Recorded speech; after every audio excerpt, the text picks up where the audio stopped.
Okay, so the topic is Season 2 prep. So basically, in order to prep for Season 2, we need to go over Season 1 recap just a little bit. So I'll take a couple of minutes kind of going over that.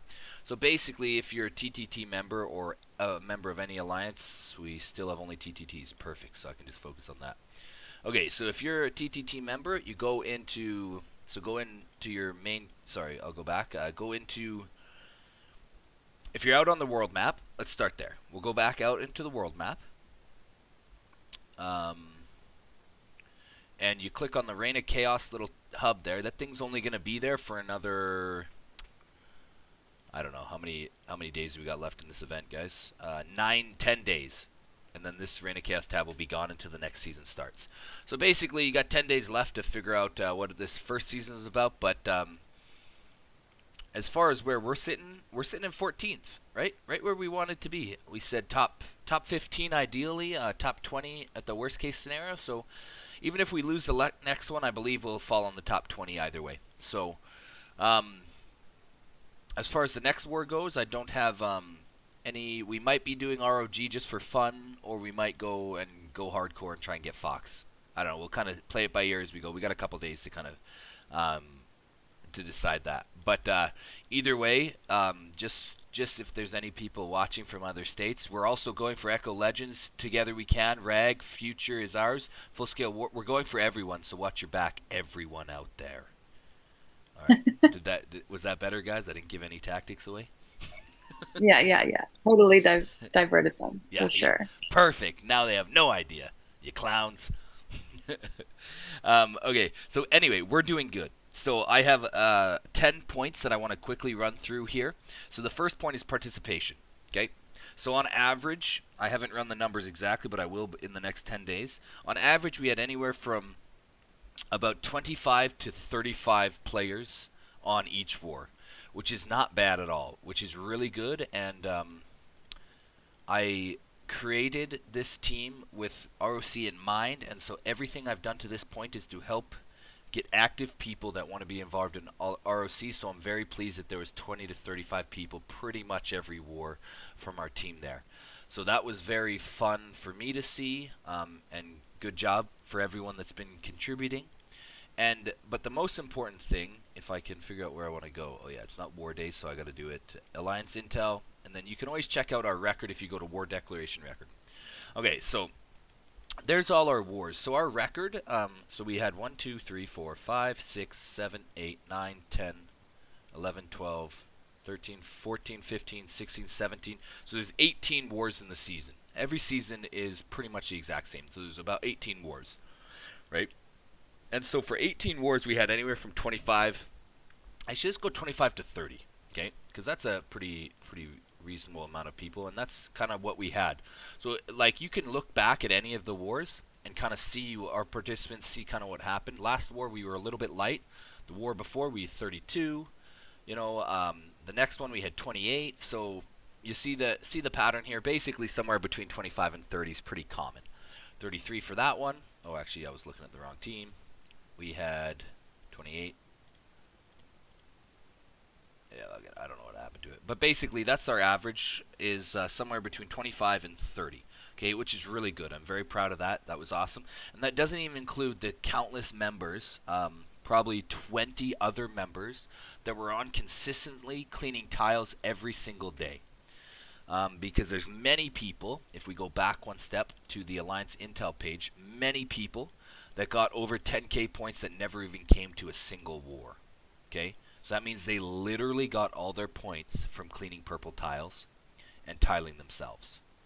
So that's pretty impressive. Or donating stone, I guess. But either one, they were contributing to the Alliance on some level. Like Mr. Lucas, I think he attended one war. Look, he popped through 37 stone. Like, he's cleaning like a madman. He did good. He did good, even though he's great because he's in Italy, so it's not perfect timing. Obviously, it's horrible timing, actually, for our wartime for him.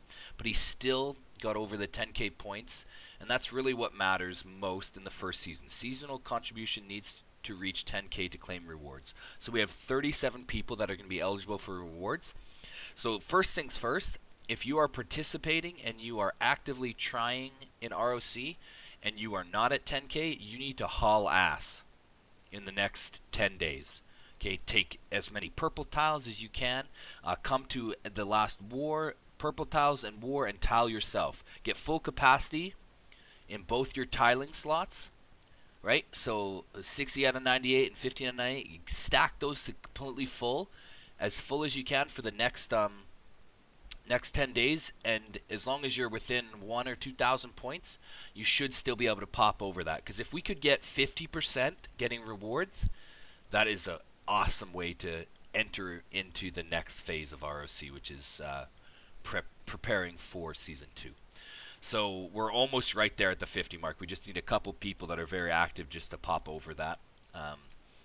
So yeah, and one thing I'll say too is if we pop into someone that's not online right now, Raj. So Bob, his name is Raj. He's often on, Raj Patel. He's often comes onto Discord, but he's doing a phenomenal job. See, he just needs to get a few more points to cross over. So crush those purples, get those points, because the wartime doesn't work terribly great for him. He only made it out of 6 out of 18, right? Let's go up to the top and see Mr. Metal here. Metal was at 16 out of 18 wars, so that's what you can expect, about 70k points a season if you're at 16 out of 18 wars, right? So we have an idea of what to expect for next season as far as the contribution points and participation goes, okay? So one thing I'll say, and it's more for me than anything else, for participation for Season 2, getting ready for that, if you don't like RoC, you need to please let me know.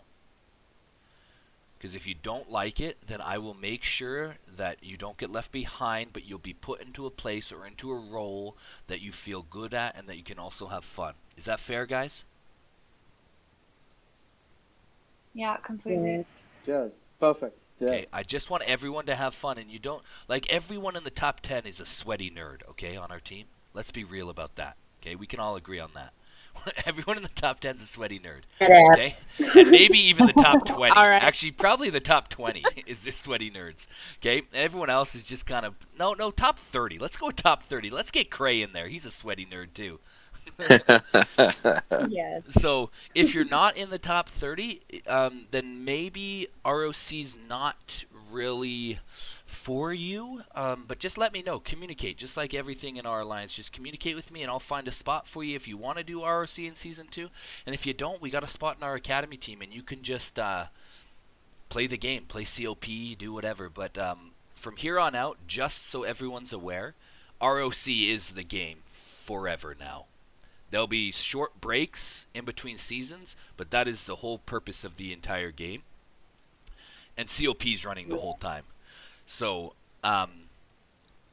hopefully you do like RoC, like I do, because that is literally what Rise of Empires is about. So if you don't, then I don't know, Candy Crush, Farmville. I don't know. There's many games out there. Just Google something. But Reign of Chaos is what it is. Farmville. Yeah, that's right. Reign of Chaos, and each season it changes slightly, right? All the way through. I think they're up to Season 5 now. And the developers just gave word to a few people that Season 6 or maybe 5, I don't know. The next season is going to be basically the same as the last season, which they called Eden. So not many changes. They don't have anything too crazy for that. So we have this style going for 3 seasons, and then 4th season will be something called Eden or Season X or Rising X, whatever they keep changing the names of it. But basically we have the format that we're kind of going at and our strategy for the next couple seasons after this first one. So we'll hit it hard and learn as much as we can. So does that make sense as far as the participation goes, everyone? Yes. Yeah. Yep. Okay, excellent. Just reach Perfect. out, Yeah, communicate it's easy, to I think. someone. Anyone, if you don't feel comfortable talking to me, just reach out to someone, and they'll get back to me, I promise, and we'll figure it out. So that's the participation. We already talked about placement. I'm good with where we're at. I don't care where we end up. It would have been nice to crack the top 10, but I don't think we're ready for it as a team. And they, if we go back to that, they just had double the amount of people, literally double, right? Plus everything else we know that goes into the factors of their entire state helping them. But they had double, just in the main alliance they had double, so that's very hard to overcome that. So that's why we'll work on. It's my job to get our numbers up, participation, and I have some ideas, and I'll fill you in as they are needed to be, as you are needed the information. But as far as on a personal level, just do your best. Let me know where you're at. Okay. Hi, Marco. Joined us. Mar. That is Mar, right? Yeah, that is Mar. Can you hear me, Mar?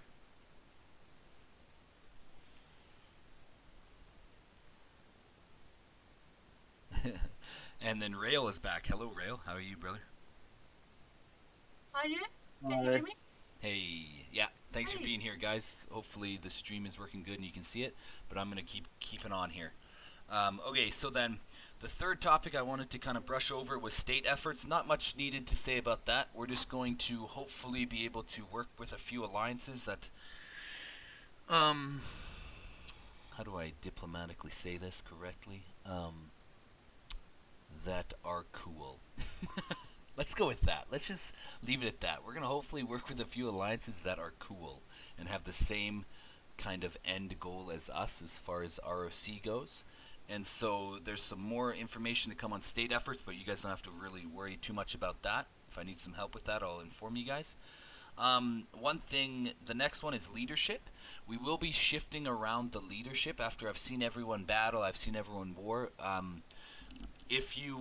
First off, if you're a captain for Season 1, if you've been a captain, please let me know if you enjoyed it or you didn't enjoy it. I'll probably reach out to you personally just so I have a beat on it. But just let me know if you want to not do that again for Season 2, because I think our captains did a phenomenal job Season 1. Really none of them ever playing the game before, and none of them really knowing what to expect. They stepped up in a big way and did a great job, and I'm very happy and appreciative of all of them. But if there's someone else that also would like to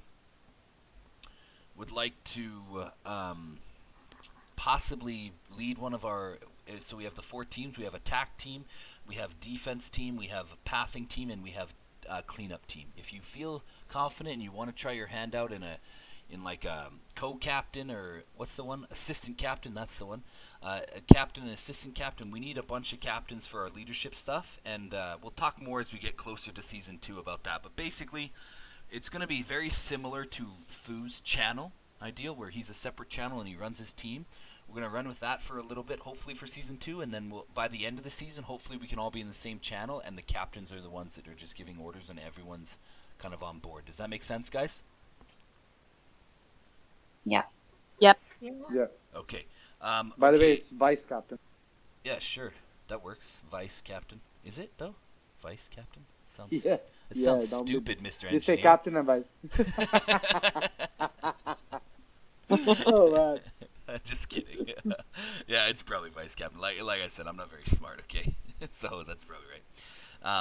Building formation. Oh yeah, that's the next one I wanted to discuss. So our building formation, so we talked about this like a few weeks ago, but our AC1 is, we're going to basically pattern the exact same way for next season as that, with a few changes because there's a new dragon coming in that we'll have to worry a little bit about. So we'll, when we get closer to the start of next season, I'll kind of instruct you on that, but we don't really need to talk about formation until we're basically able to place buildings. But just so everyone's aware, all our buildings are being recalled. The game's going to take them away. They're going to take all your resources from RoC away. The only thing that's left is your specialization level. And so we'll talk about that when I get down to it in next point, actually. So basically, if we go into the Reign of Chaos tab, so if you're with me on the stream, you click on the Reign of Chaos tab, then you click on the last one. That is the only thing that will remain. Okay, you will keep those points, whatever level, points level, whatever, because you have 18 points if you're level 18. Whatever level you got to, that's what you will begin at the start of next season. Okay, so there's a couple things that we'll try and do as a team. As you can see, I've shifted my points. I've reset and shifted my points because I don't need the construction specialization because I'm not building any more stuff. I don't need resources anymore. And I've switched to resource one, which is just for the honor points so that hopefully I can get up to a higher level, maybe level 20 by the end of the season would be ideal. But this will be all different. Specialization for Season 2 will be very different than Season 1. Okay, so more to come on that, but just so everyone's aware, you keep your level. So try and push that as much as possible, right? And if you're wondering on how to get more honor, it says, if you click that little I, it says right there, occupy territories, construct honor structures, complete Reign of Chaos tasks to gain honor. So the Reign of Chaos tasks, I haven't talked too much about that, but if you go into your castle, and just like your daily tasks or your main tasks, I want to say, there used to be only 2, but now there's a 3rd tab. So if you click down on there at the bottom of your screen, just above the chat, you have your main tasks. That's just to progress your castle. You'll do those things naturally as you go. And then daily tasks, you should be trying to get all those chests every day, and you just do a combination of all these things. It's pretty easy if you're pretty active throughout the day to get that. Reign of Chaos tab. So this is the one where you're getting mass amounts of honor and unlocking more plots. So you try and do these things, and they they pretty much naturally happen as you go. As you progress in the game, you're going to occupy a 13. Like I'm on 12, so my next one would be to occupy a 13, right? And if you click on it, it'll send you out to the world to try and do it, right?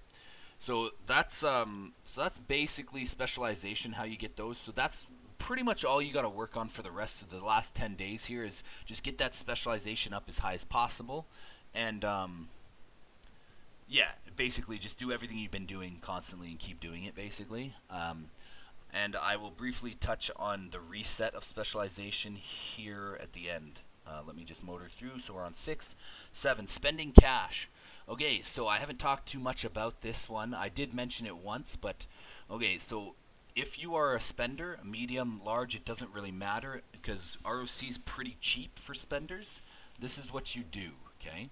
You go into your, so basically what I did is I go into my Lord information, click on the Royal Prestige scales there, the scales of justice, whatever you call them, and you go into here. If you're a spender, medium or large, well, whatever your budget is, if your budget is $10 USD every week for gaming, this would be what you would spend it on. This one every single time, and you get all those privileges every single week, all the time. Very useful. You will have no problem getting your 10K rewards. You will greatly help out the team with many different avenues, and even in Season 2, you might be on the top of the list if you can get that early for the state rankings. So that, excuse me, there's that one. And then the other thing for RoC related stuff is if you go back out, go into your deals. Actually, I don't like X's. Maybe we'll go through here. So if you click on the deal, is basically above the benefit center. It'll change every day kind of thing. If you scroll through these deals, there will be one about RoC. Basically, I think it's called construction supplies for RoC, something like that. Let's see if I can't get to it. Extra building queue, right? Oh, yes. Composite Materials is what it's called. So basically, this will give you a bunch of these material exchange cards. Basically, it gives you a bunch of material for RoC. So that's not a bad one. That's also $10 USD, 14 Canadian, 16 if you're Australian. And I think that covers everyone. I don't know what it costs in Kuwait. What money do you use in Kuwait there, Mr. Metal? Rubies? Rubles? Oh, it's dollars for us as well. Dollars. Okay. Okay, cool. Default. Oh, cool. Okay, so there's that one, and then the other one, shoot, I clicked out by accident. Sorry, guys, you have to see me scroll through this again. Oh, was it that? No, not that one. So there's that one. So if your budget's $20 a week or whatever, buy the Imperial one and this one, pretty much every week. And then if your budget is even higher, if you want to contribute and get farther along. I have a comment there actually. Yeah.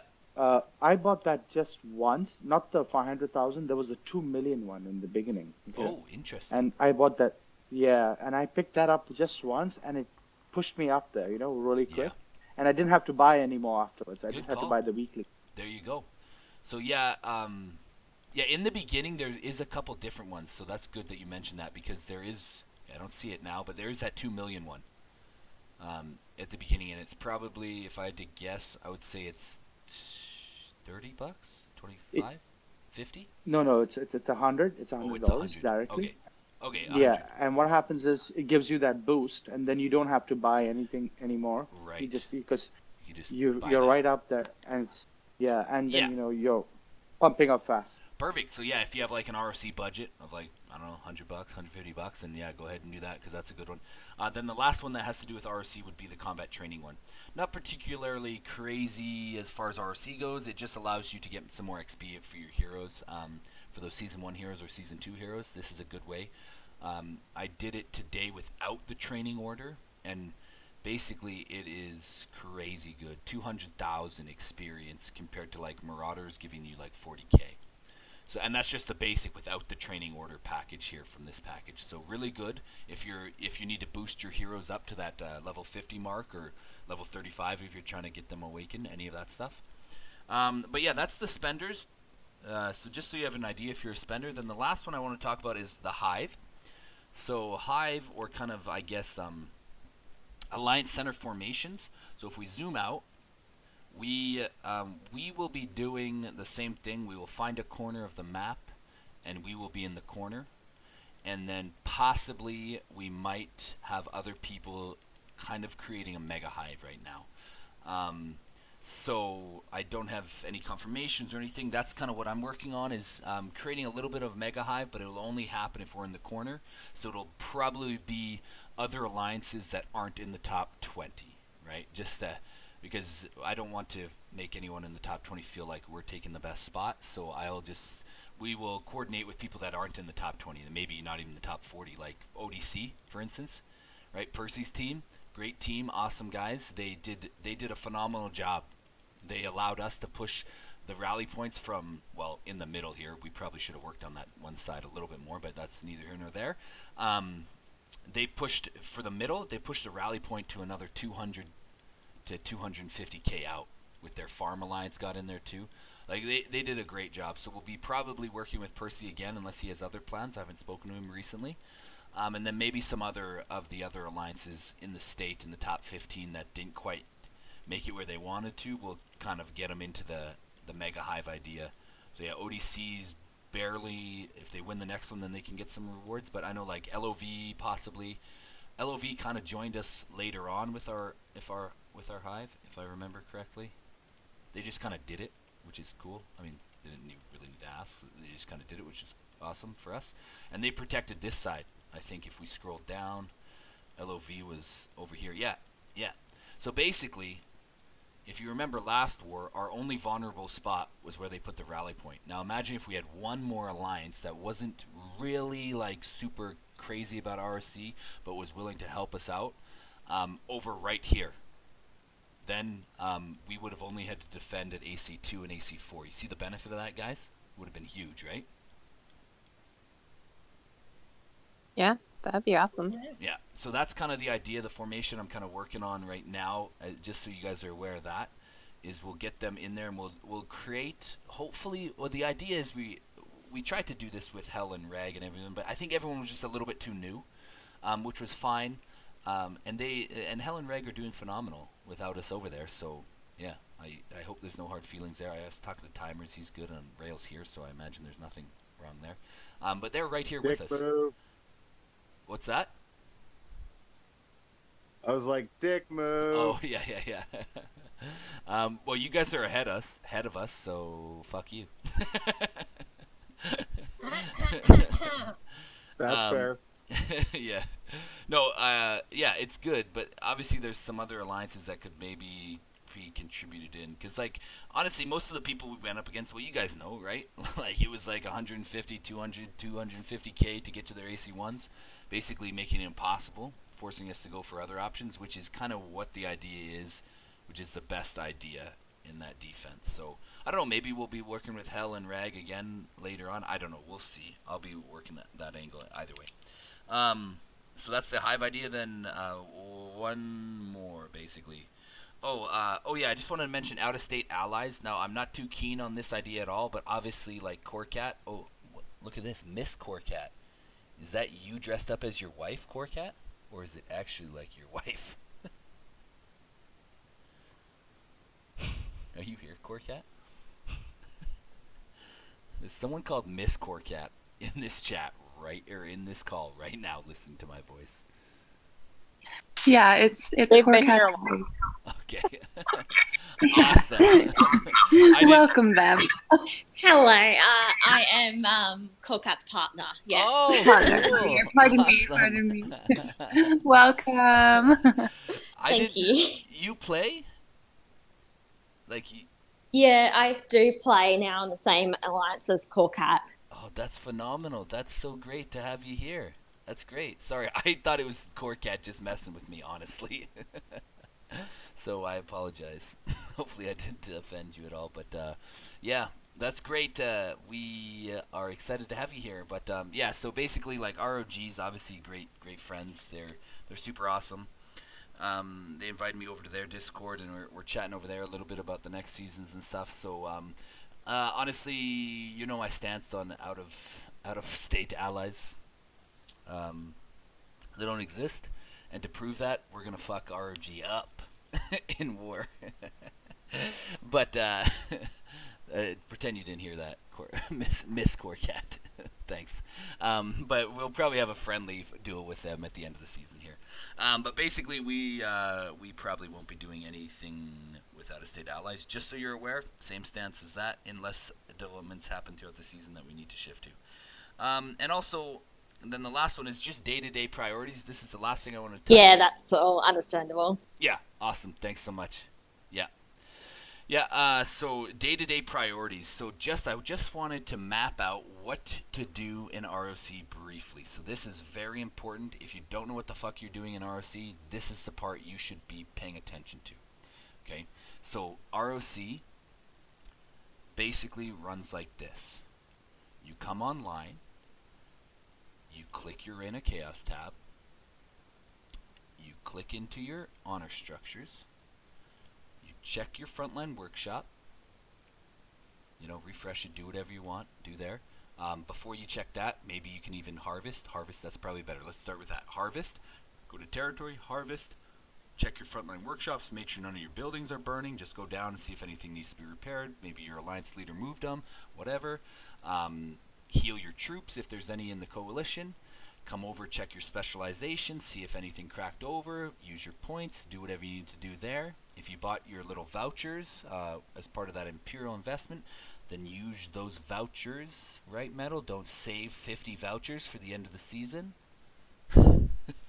Yeah, I completely forgot about them. Yeah, use those every time you come online because you get a bunch of them if you're buying that pack every week. So definitely use those. Those will help you move up in levels. Then the next thing would be, if you're part of TTT, click the bookmark button, click the Alliance tab, and figure out what to do based on what information you see in front of you. Okay, so clearly, if you don't know at this point, I will post our next potential target with markers, and then I will also post a couple markers, or our cleanup captain will do this part. Preferably that will happen, but I don't mind doing it also. Let's say something like this happens, wherever the cleanup captain or I deem is the most vulnerable spot to clean before next war, I would go in here and I would just go like that. Clean next, please. And so that's basically all I'm asking you for RoC. If you can do that, I promise you, you will get over 10k points. You come to this clean and you clean purples. If you can do that every time you log on, whether it's just for 5 minutes, whether it's 10 minutes, whatever time you have, please just go clean a couple purple tiles every single time. Burn some stamina cleaning purples and send your guys out gathering again. Because honestly, killing marauders, doing anything but cleaning purples is not helpful for the team.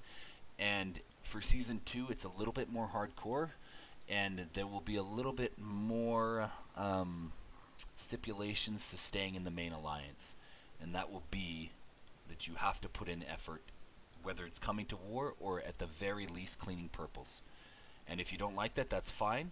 We have many spots for you in other alliances, and you can go to the academy, or I'll find you an alliance within the state that is more your style, your speed, whatever you want. I will help you have the most fun I can possibly help you have, because that's all I care about. I do care about winning, but also if you're not having fun winning, then please don't do what you're doing anymore and talk to me about it, and I can send you somewhere. I can find a spot that you can have fun with, right?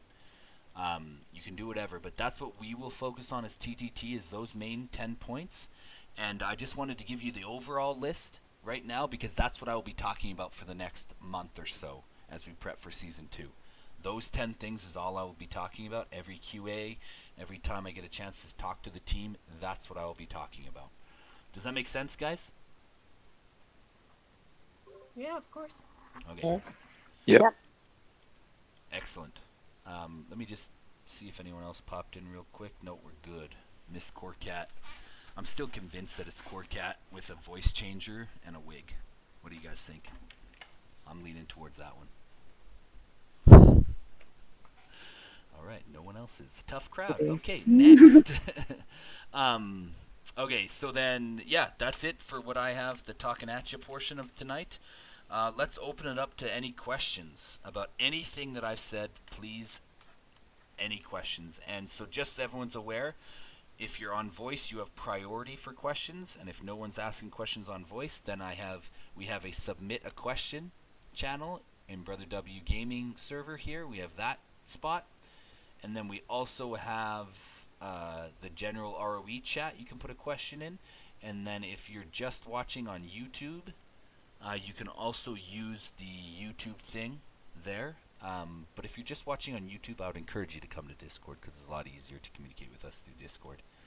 But yeah, there's spots for everyone, and ultimately too, not that this is ever going to be used probably by anyone because you're all here, the Alliance chat too. So that should cover all the bases of anywhere to put questions. So go! I have a question. Hit it, Mar.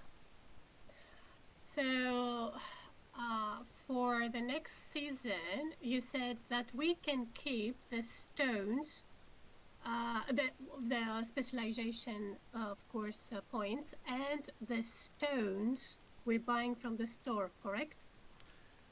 Yes, that's correct. So just to clarify, just in case anyone's confused, what she's talking about is the stupid thing that they call two different things, but here we call it stone blocks.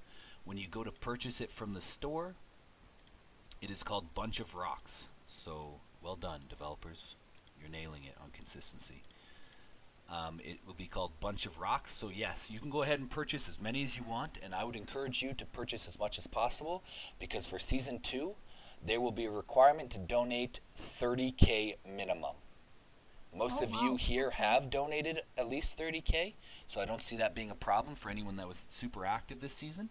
But yeah, carry as much as possible, and just hold it in your items because you're not going to get season points until Season 2 is open, if you remember. Mm-hmm. Right, so just hold it, and then day 1 of Season 2, I'll say, okay, everyone donate, and we'll hopefully have enough to place all of our Alliance centers on the same day. Wouldn't that be a dream come true? Oh yeah, absolutely. That'd be awesome, and that takes about 2 million stone. So we also keep this amount too, but don't donate. We keep that 180,000. Just don't donate there because you're not going to get any points towards next season. Unless you don't have your 10K, then please continue to donate to get up to your 10K for the season personal contribution. Does that make sense, Mar? Yeah, absolutely. But my actual question was, do we get also to keep the military supplies and the construction materials, the ones we are actually producing, or not? Great question. So if you click, just so everyone's there, if I go into my bag, menu, items, we go scroll down, and you got all the raw materials, you got all that weird stuff that produces the military supplies, and then the construction materials. If you click on both of those, they say something slightly different. Consistency, of course, right? But key material for upgrading the virus research facility. yeah, here you go. That's great. That's from a different game, too, so figure that one out. Only lasts a little while and will expire after the event. There's no virus facility research center in this game. This one is more accurate to this game. Required materials for honor structures recalled at the end of the season. So the answer is no, Mar. Okay. So spend them all as fast as you can. Yeah. Spend them, because the more you spend those, the higher your specialization level will go, right? As you're upgrading those honor structures. So you got 10 days. Just basically, if it's not building day, I honestly would just be building RoC buildings on every day but building day. Yep. Yeah, focus on the That's what I'm doing. other ones on building day, but besides that, just build everything. Unless you need to get your storages up, then obviously do your storages. Like I think right now I'm doing 3 storages right now because I'm going from level 20 to 22 next build day. So I had to focus on my storages. But I would reset your your specialization points prior to spending all of that, all right? Just make sure you do that. Oh, yeah, that's a good point, too, to branch off of that. So, yeah, we do not keep those materials, so definitely spend them. And then to Metal's point, that's a great point, Metal, thank you. If you go into your Reign of Chaos, you can access, if you're in your castle, you access it in Institute of War. And once the event's over, that's the only place you can access it. There's no tab or hub button outside. So you have your Institute of War, and then you go into Honor, and you won't be able to do anything in the first 3 tabs, but Specialization will be here. Okay, so for free-to-play players, you only get 2 specializations resets, so don't fuck it up. But if you want to spend $10, you can get another one. But basically, as you can see, we were all doing construction. We were going up onto the left, top left, open the queues, and then top right to get more loyalty, to push our coalition bases further and further to take higher tiles. That phase is basically over. Season 1's basically over for us because we're just going to have a fun last war. What you want to do is reset. I'll explain this very simply and quickly here if I can. You want to reset and float down the middle of this one to these 2 active skills, because this one is very important. After usage, construction honor gains increase by 100% for 2 hours. So basically, how many workers you got, Mar? I have 4. Okay, perfect. So you're free to play like me, right? Yeah. Okay, so you'll reset. Let me do this properly. Free to play players, please do it this way. Reset. Open your fortresses as far as you can. So Mar, you could probably get to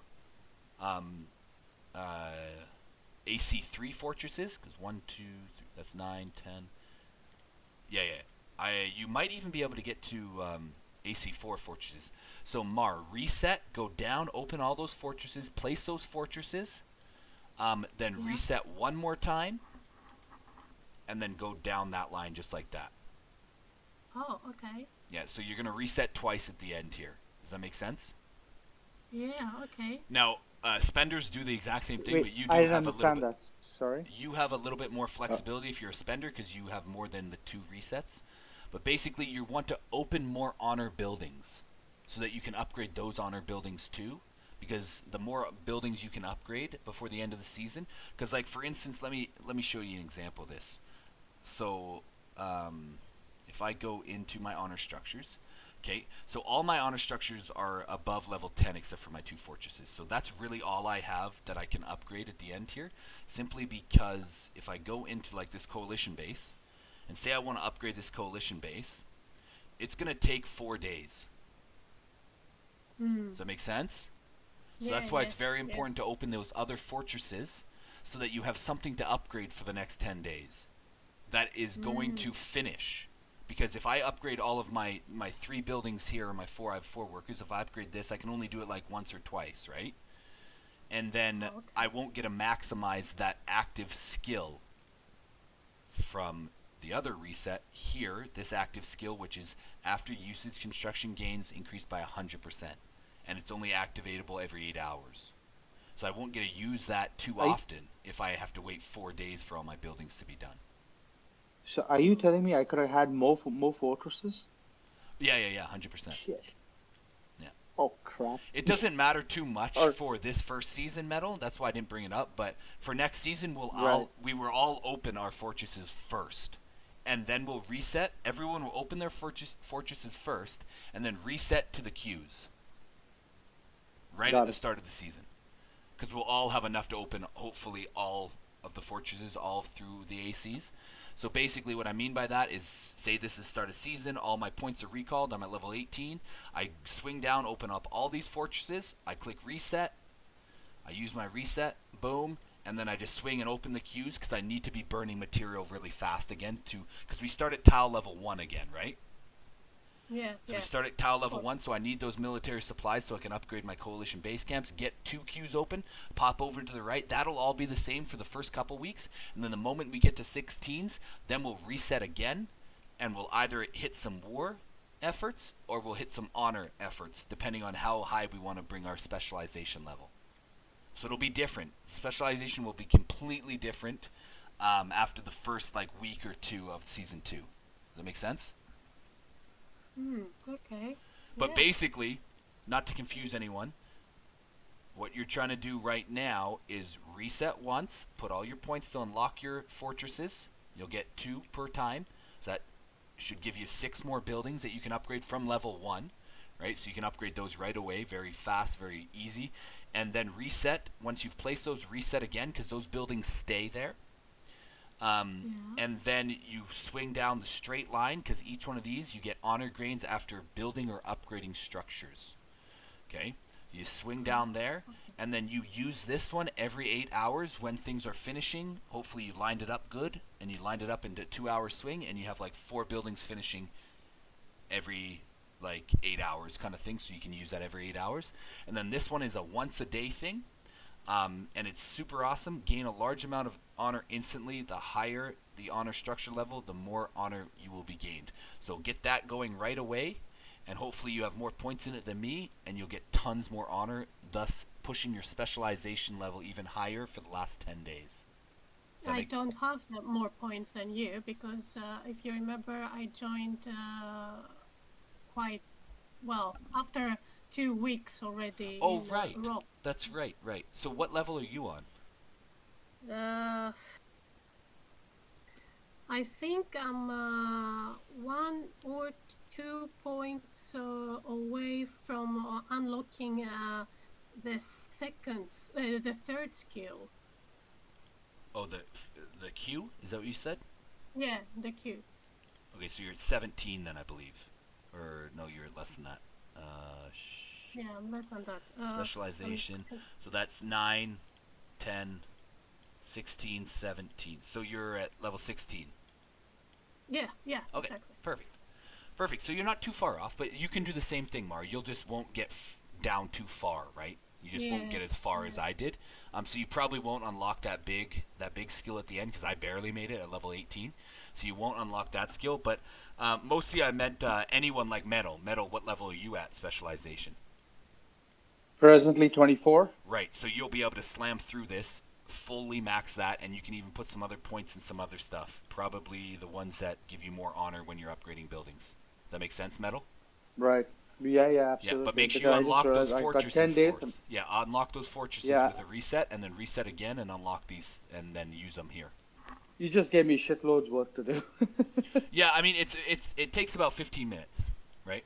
You don't have to Yeah, guess. yeah, Just, no worries. Yeah. I mean, Yeah.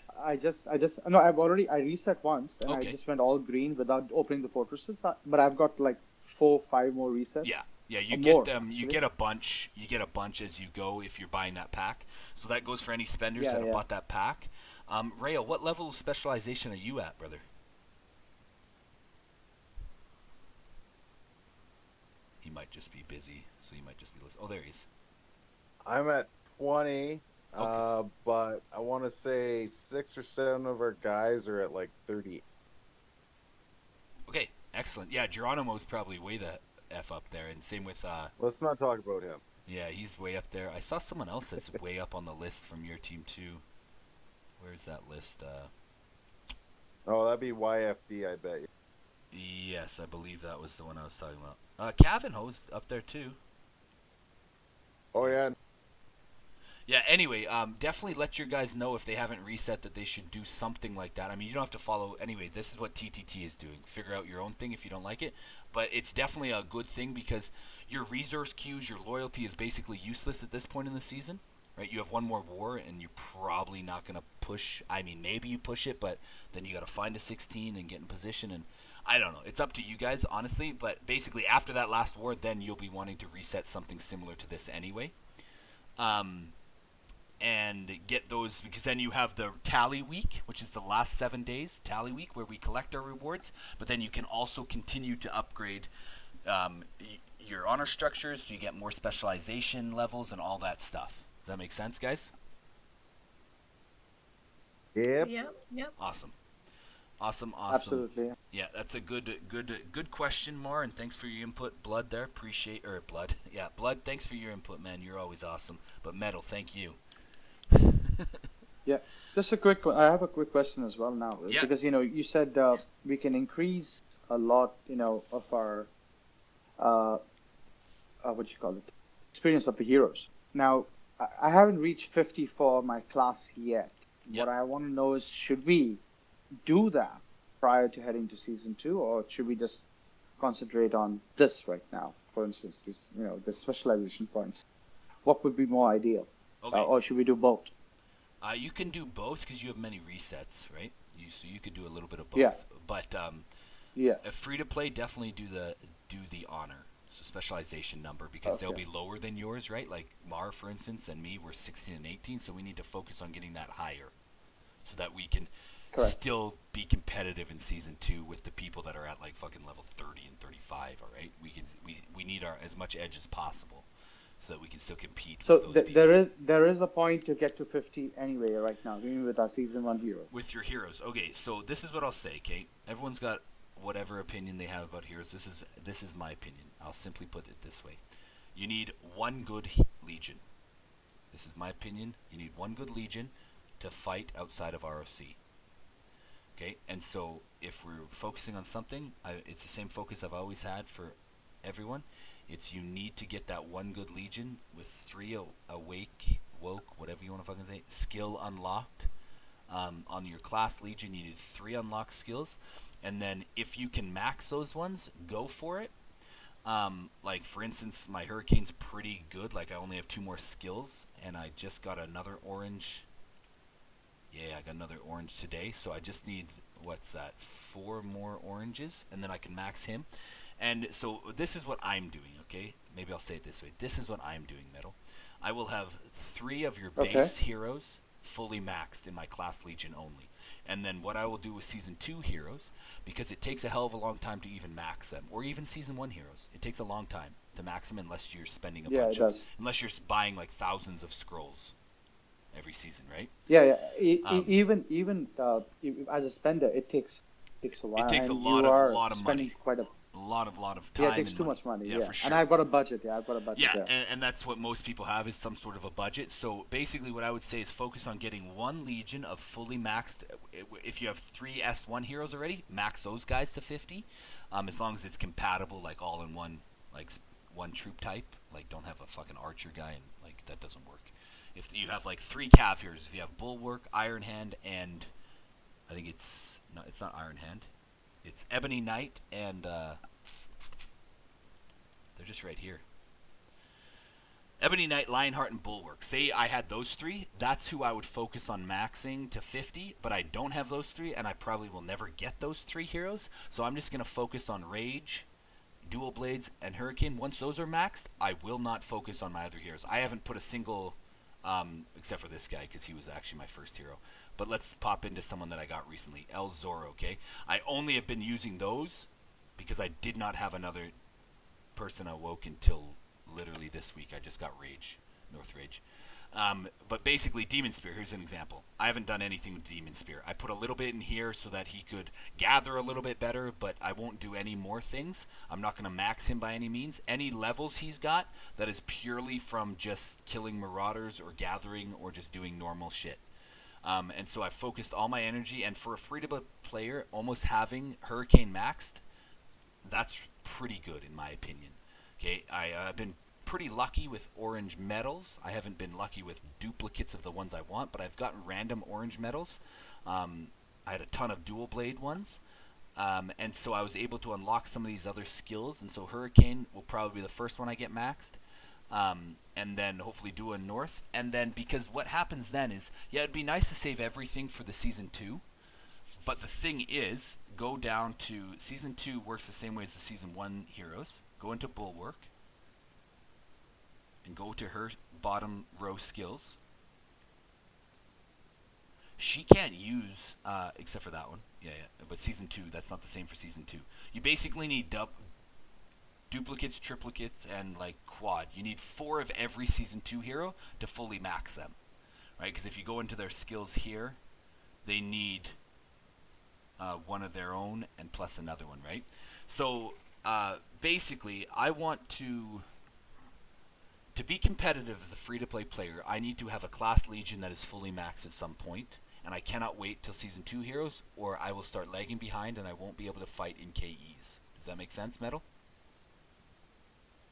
Okay. Yeah. All And right. I would Because only then, have so- one. If you're a spender, you can kind of like do a variation of this, but basically, I would only have one fully maxed legion because the Season 2 heroes are crazy better than the base orange heroes, Yeah, for sure, yeah. and even better So than Season 1 heroes. I have a follow-up question to that. The thing Yeah. is, see, I have. Could you go high, a little up in your stream? I mean, Yeah. the top, where you wait with the yeah, this is the ones you own. Okay. Yep. See, mine are, which are like in my classes, Orochi. Yeah, I've got Heaven's Justice, and I've got Dual Blades in my class, nice. Okay, and they are pretty much the highest. They're pretty much the highest right now. And I have Okay. not, I've got pretty much all the heroes you've got, and Sir Rogueline, who's more of a he's a development hero anyway. cav. Yeah, Yeah. development. So cav. the thing is, yeah. So now what I want to know is, okay. So should I just? The thing is, I'm going to have to post my class legions for you to take a look and make sure that we're going to be able to do this. This is the right way to Like go. you have no I don't S1 think it's- heroes? No, I don't. I didn't get Okay. any. I didn't concentrate on that. Yeah, no worries. That's okay. I was just double Okay, checking. so no, I don't. I didn't get any. When I kept on using so many super tickets. So I think you just got to collect fragments. That's the only way you really get those. True. Yeah, I wouldn't even waste your time on S1 heroes now because S2 will be available shortly. Just save your supers for S2 at Correct. this point. If you don't have any S1s, Yes, that's I'm just saving my I have supers zero. for S2 also. yeah, that's what I'm planning to do now because but the thing is, you don't get those very easily. I mean, I think the only way you can get those is like spending money and on fragments. I have not seen too many people get it, with just with those 10, like when we hit 10 and we take 10 during the hero development stage. You don't normally get any of the S1. You just get some fragments here and there, but it's very rare. Yeah. To get So those the, S1 the heroes. best way to get them, and this goes for S2 heroes too, is wait till the luck events pop up. So if you go into Right, your recruit okay. right now, these luck events are up. And so basically, if you get that luck up to 1,000, it takes like a lot of tickets. Obviously, you get that luck up to 1,000, and you're guaranteed to get an S1 hero, one of those 3, basically. All right. Right. So So that th- is the best basically way to for- get them. That is the best way, and then I fragments get obviously it. too. So with hero basically, tokens. spend money to get it. That's Yep. the Yep. real Or way to get or it. do really Yeah. good in Nice. RoC, right? If you do really good in RoC, then the rewards are these heroes. Like top 4. Let's go to 1. So 1, that's the leader. Let's go to just regular people.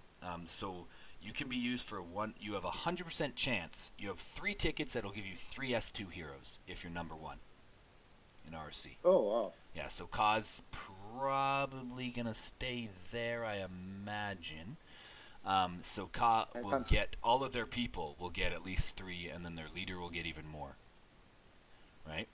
Oh, so Yeah, it's and that's just why impossible RoC. to compete You with see this why I'm guy, so yeah. intense about RoC?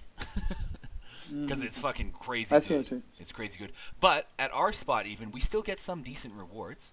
Like everyone on our team will get 1 S1 hero for sure. Now, hopefully, it's one that you like because you only get 1. But you'll get 1, and then you'll get a chance to get some other stuff too. Like just read through the rewards, get it, and I that's get it. so RoC rewards is the #1 best way to do it because you get it guaranteed, and then the other way is obviously spend money, and then the third way would be your hero tokens. Yeah, you're right. If you go into your bag, Oh, hero just to get tokens, 20 fragments. it costs you 1,000 hero tokens. Yeah, but soon all your hero tokens will be only used for that. So obviously I'm talking later on, because like soon, like as long as Right. you're doing your gold chest hourlies, which will be very easy once you get to higher level and all that jazz, you'll have thousands Mhm. upon thousands of hero tokens. I just don't have that many right now because Oh, I okay. use them on courage medals. Courage medals. Once my Yeah, zone yeah, I'm comms doing that max, too. then I well, once I have T9s actually, then I'll be opening the ones for. Then I will be using them. All my hero tokens, not on courage medals anymore, on Yeah, see, fragments. look there. It's 1,000, Mhm. 1,000 hero tokens just for 20 fragments. Yeah, And that's these right. are the S1s. So the S2s are going to be probably maybe more or about this. I can't remember honestly, but the No, I'm basically I S2 guess might be around 1,000. yeah, S2 has some pretty good heroes. We'll talk about like which heroes are worth investing into a little bit later, because there's some S2 heroes that literally are the best heroes in the game still to this point. Um, Hmm. So there's a couple that are really good. I think I can't remember the names. Immortal, I want to say that kind of rings a bell. Immortal is one of them that is super good, and people still So- use them like in season 5 kind of thing. From what I saw online, Immortal's the second best. Okay. And there's one guy slightly better than him, but to get him, it's like really, really hard. Yeah, I forgot his name. I but can't yeah. remember who it is. What's that? Beast Queen is Yes, Beast apparently Queen. That's the one. Beast Queen. is Yeah, crazy. yeah. Beast Queen with Immortal. Yeah, yeah. You put Beast Queen in with some like Eden heroes or SX heroes, and yeah, she just does some nasty stuff. But yeah, anyway, we're getting a little bit off of the course here. Yeah, does that answer your question at all, Metal? Like, what's your Yeah, pretty much. It kind of gives me my path a of little what bit to of a do. direction, right? Yeah, yeah, absolutely. It does. Right now, obviously, the best way I'll say this, just blanket statement here, is you save like 1,000 scrolls, right? You've been saving probably this whole time, hopefully, and you save 1,000 scrolls, and you wait till you click on hero in S2. Sometime you click on hero, you click on recruit, and then you wait for the one that has Beast Queen's picture or Immortal's picture, and you slam them like crazy on that day, which will end up on a hero day or day 7. You can switch to hero development day and do that, and then slam it, and you're pretty much guaranteed to get like one of the 3 on the picture, right? If you have that many, that would be the best if you're spenders to Yes. save your scrolls for that. If you're just a free to play, it's not the biggest option because you have to use your orange scrolls or your super tickets, whatever you want to call them. You have to use those on hero day, or you're not even going to come close to any amount of chests, right? Right. So Right. until you have Zonecom and Conflict maxed, and you have T9s, then you basically have got to keep charging that. Obviously, it's going to be quicker if you can spend money every time, right? So yeah, I got to find the balance. That's all. So Yep, once that's I do that, but anyway, yeah, once I finish Zone Com and Zone Conflict, then I'll start really collecting those super tickets. But Mm-hmm. until then, I can't see the point. Even though as a spender, it's quite Yeah, expensive. you got to It spend a is. lot of money. Yep, for sure. It takes. It's $100 just for 30 super tickets. Yeah, one thing I'll say about if you are a spender and you have like 4 legions of fully maxed heroes, well, get ready to spend the exact amount of money you spent already for S2 heroes, because those heroes are going to be way better than the ones you just maxed for whatever price you paid. And then S3 and S4 and so on and so forth. So, like I've always said, in my opinion, the best way to play the game is to not spend a dime, but if it brings you more happiness, spend away. Yeah, that's why I didn't do anything for yesterday's chest. I just didn't bother about the chest. I collected the tickets instead. Mm-hmm. And I said, I'll concentrate. Like I said, I got to find that balance. Okay, I want to do these buildings, Yep. and I want to do research right now. So concentrate step by step, and then move ahead, because it's a marathon. It's not a freaking sprint. Yeah, that's right. That's right. It's a long game. The game's a great Yeah, game. yeah. And it takes a while. You just let it happen naturally. But if you get impatient, it's not a bad thing to spend some money if you got it. Zone Com. No, it's a learning curve. Yeah, absolutely. I've from 37. Ray, from the last time I spoke with you, 37. I've reached 71. Nice. Good. I'm Nice. 100% for the last couple weeks. Nice. Yeah, brilliant. It is the. Oh my god. Oh my god. That's Yeah, all I it's got. easy to get those courage medals. So zone conflict will become bloody easy. right? I haven't even. Yeah. I just started zone, so. Right. I'm concentrating only on zone com and equipment when I don't have the courage medals. Oh yeah, yeah. Well, I mean, it's fun accessories. when the zone com's finished because courage medals just awesome. Yeah, you said what? You had 20 grand, 20K? I'm at like, oh man, I'm way above that now. Oh shit. I'm That not was joking. you. He Zone spoke to you com now, last week. Yeah, it was. What am I? I'm at 28,000. I'm still using it. Okay. Oh damn. Awesome. It's So zone com. zone com. I can't preach that more than anything in my entire life. Absolutely, and you know I've already seen the benefits because I'm consistently already getting like the chests. I got 9 chests for the first time, and I was like, wow, that was quick. I didn't expect that. Yeah, it's everybody at RAG has to do it or I beat them up.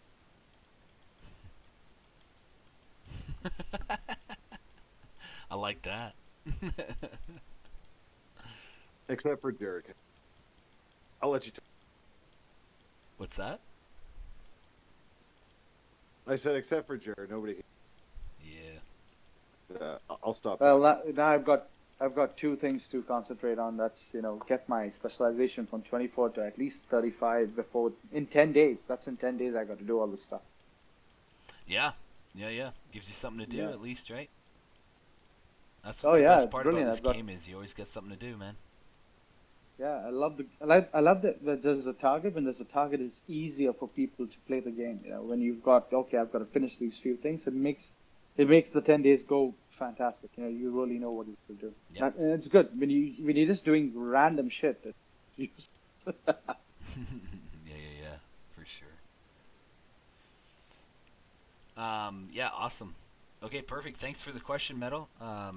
We're gonna do a quick 5-minute break here. And then I'll be back, and so any questions you have, write them down somewhere or hit me back in 5. You can unmute freely, talk amongst yourselves, do your thing. I'll be right back. See you soon.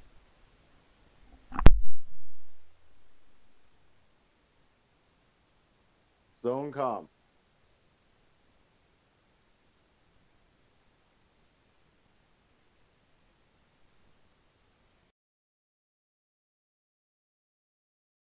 Hi, Yeti. Who's hollering at me right now? Is there a Pardon? Yeti in there? I said, who's yelling at the Yeti? Exactly, who? You mean Yeti from that other state that sucks? Who the fuck? Who? Hey. So who are you talking to? That's Raylan. I know it. I know it's Raylan Sith, isn't it? Oh, it's just Rail Sissy sleeping. And Corcat is here. Not only Miss Corcat, it's also Corcat. Hi. How's it going? I was trying to get Joker on so he could listen in also. I mean, advice on season 2 RoC is not always a bad idea. But Yeah. he's off whatever. Even Yeah. just talking about it. Hey, Corcat, if you could Be hear on me. YouTube after. Will be on. How's it going, guys? Hey. What's going down? Seems like we have a big interstate meetings in here today. What have we got? 341, 344, 343. Yeah. Nice. It's like a G20 summit. Just every country's here. Absolutely. That's why I love it. Absolutely.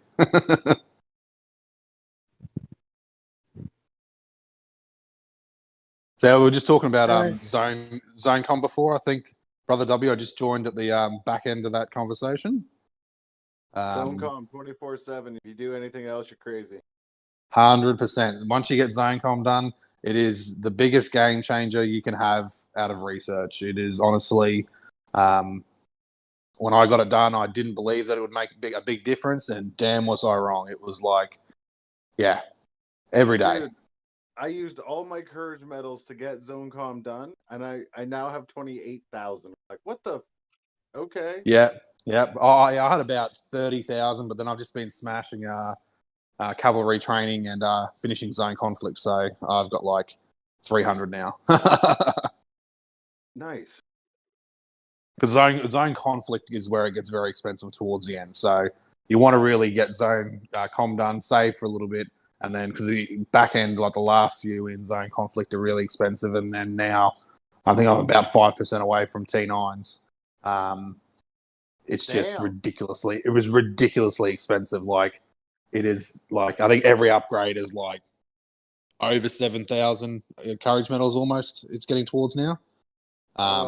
Yeah, it gets very, very expensive. The last upgrade is, I think, 17,500 courage medals you need to get from like the last research done to get T9s unlocked. Yeah, it gets super expensive. So if you don't have farms, definitely hit someone up in your state that has farms because the iron and wood is just out of this it's world. ridiculous, man. Dude, so ridiculous. A Oh. buddy of mine that quit and is having a kid, he's like, man, I'm short on money. And I'm like, are you? I'm like, oh, and he's a friend of mine. I'm like, I'll give you $100 to my farms. He's like, sold. I'm like, oh, okay. I didn't mean that. I was just gonna give you the damn money, but that's awesome. Thanks, bud. But I will say he sucks at it. Oh, really? Yeah, so bad. Like, yeah, that's the thing, man. That zone com is just once you get that done, it makes life a lot easier to get other things done. You still have to save, like if you're not willing to buy a lot of courage medals. There's someone else in my state. He was in my alliance, but he's joined GD7.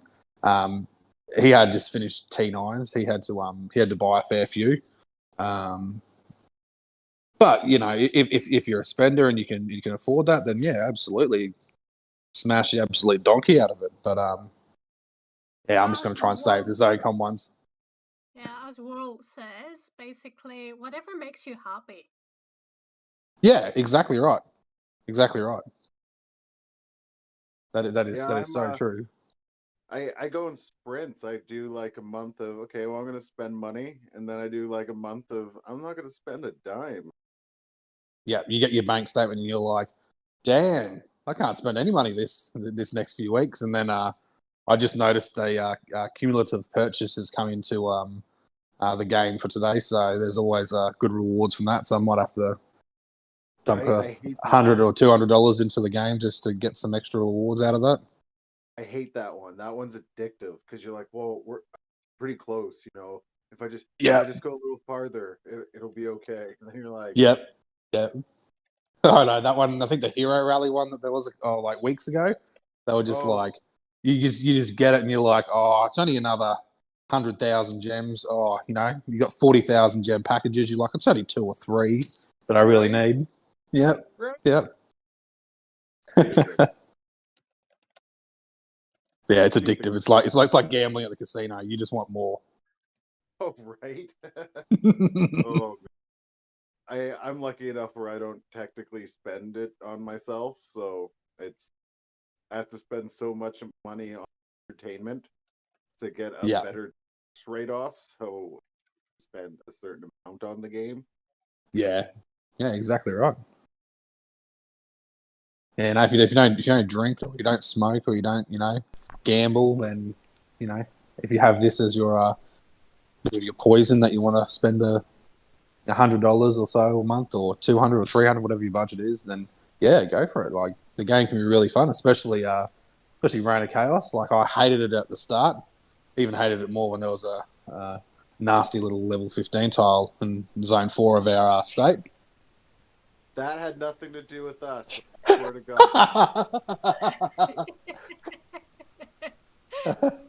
But that's the fun part though, is that you can have that tile and you can just crush opponents. Like it is, I think that was the part that I really like about Reign of Chaos is just like the strategy side of it and planning for war, and then if the plan goes according to plan, then you're like, sweet, this is so good. Like yesterday when we crushed DWA, but then yeah, no, it's really good.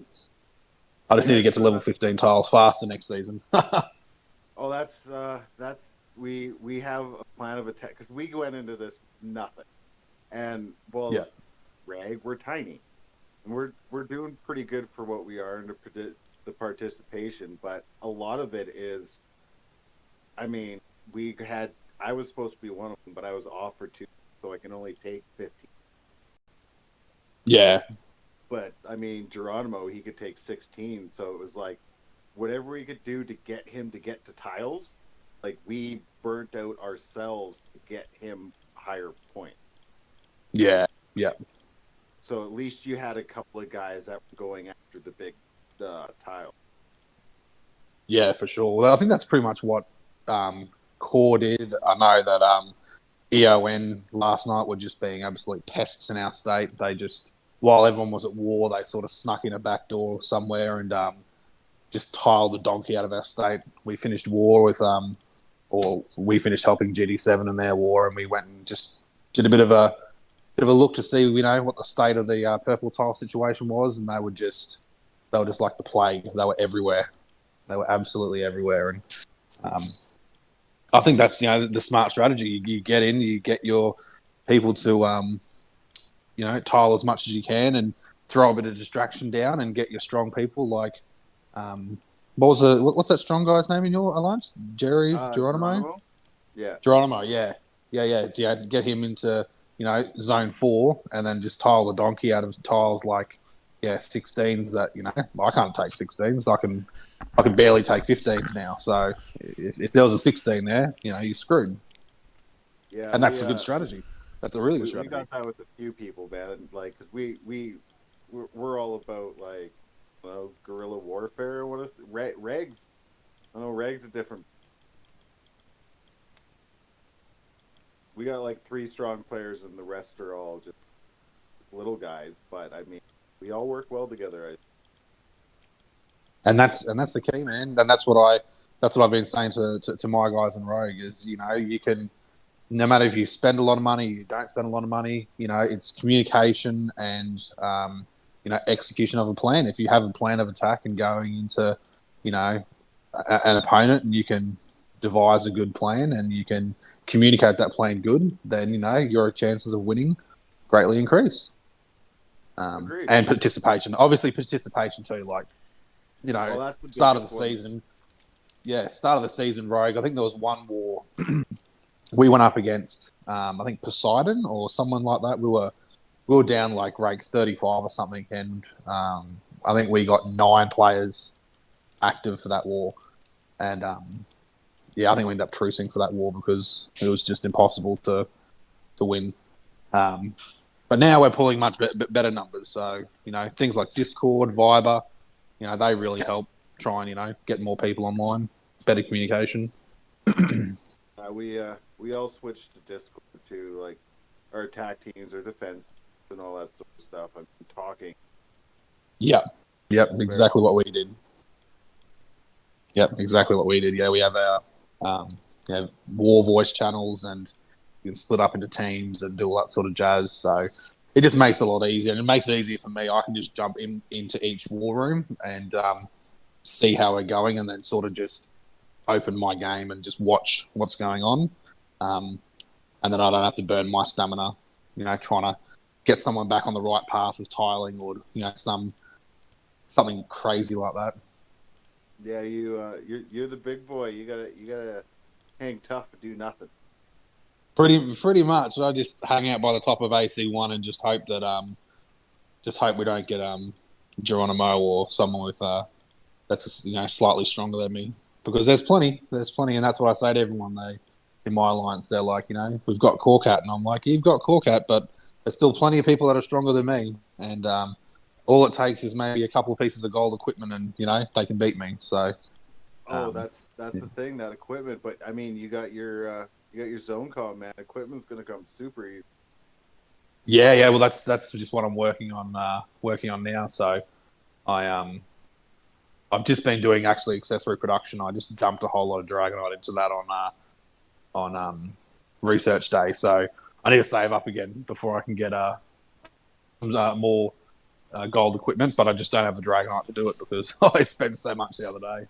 But that's Right? okay. Fuck, man. No, that Dragonite don't come easy. No, man, and upgrading the Dragonite mines is like crazy. Like the charcoal is just ridiculous. It's like 3.5 million charcoal to upgrade one mine that I'm at the moment. It's like, what the heck? Dude, mine are all at 10, and I'm like scared to go to 11. Yeah, well, I got them to 14, and to go from 14 to 15 is just like, what the absolute hell's going on here? Yeah, And to fill them, and that's the problem. And that's the problem to fill them too. Like it's all good upgrading them, but then like I upgraded them and my crystals on my crystal workshops on building day. But now I've got 6 crystal buildings and I think 6 Dragonite buildings, and they're like 1 million to fill each. So you need like 12 million gold to fill them all up when you jump online. It's like, I've only got so much class legion stamina to hit my farms. Really? You have to hit your farms every day and take all that gold. Yep, and which has been hard, especially with Reign of Chaos. You jump online and there's someone in the state tiling somewhere, so go and dump some stamina and tiling, and it's like, oh, geez, I still need my gold. So it's just a bit of a balancing act, but that's what makes it fun. Yeah, no, we leave our big guys alone to do what they want to do, so they can get bigger. So, because I mean, you look at all these other, like, VXI, they got Sub, and they got, man, you name them all, right? I mean, AOW's got Matty, GD7's got frickin' dangle shots. I mean, like, yeah, everybody needs that one big guy, and we just, like, I was the big guy, and then I be this guy anymore, so Jer just pulled that crazy. I'm like, you just keep doing you. What do you need me to do for you? Yep. What's up, guys? 100%. What's up? What's up, Rail? Sexy bitch. Hey, Slaughter. What's cracking? Lots of things. Are you Just lost? talking about. Me and Cortat are debating on who's the strongest person, and we both agree it's neither of us. Exactly right. Strongest person for what? You name it, man. There's always Fair someone enough. bigger out there, right? And that's the thing. You can be, and that's what I was talking to Dan about this just recently. Like you can be dangle shots or even CRD. They're pretty similar now. You can be their level, but there's still someone out there that's stronger than you. I think what's his name? From Fire, I think he is. Sir Ulrich Vaughn and some other guy. I can't remember what state he's from. He's super strong too. Yeah, our Emperor is the FLL guy, which his name's Elvis. Yeah. Then Sir Vaughn, Matt Lee, Dangle Shots. Oh, Brutal Hunter came up out of nowhere. We have our other person strong as the frickin' cheese. Oh, that's right. Lord Sledge. I don't know what state he's from. I can't remember. Lord Sledge, he's probably... Yeah, I think he even burnt dangle shots. He is beastly, that guy.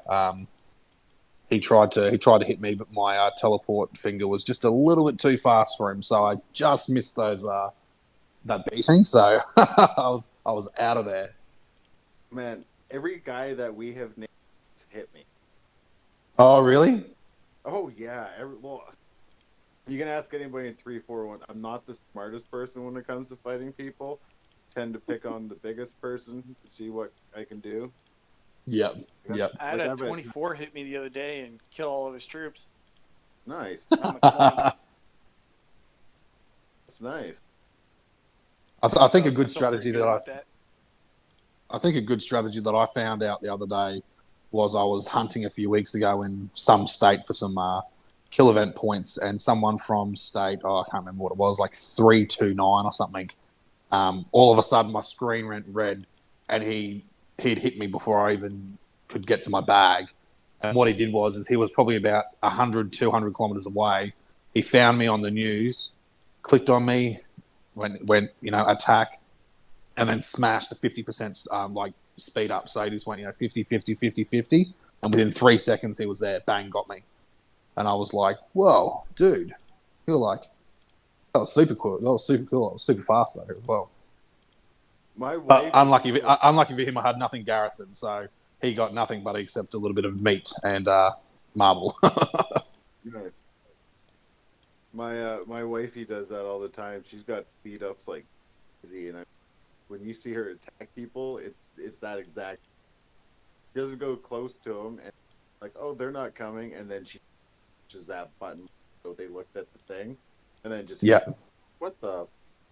What? Well, yeah, that's exactly right. When my screen went red that time, and I saw Noah, like I looked around me, I was like, "Is someone trying to drag at me?" So I was a bit confused, and by the time I realized and clicked on my horn and saw it was no, someone's attacking me. They were already there, like at my doorstep, like kicking my ass. So I was like, "Well, geez, that's a good strategy to employ."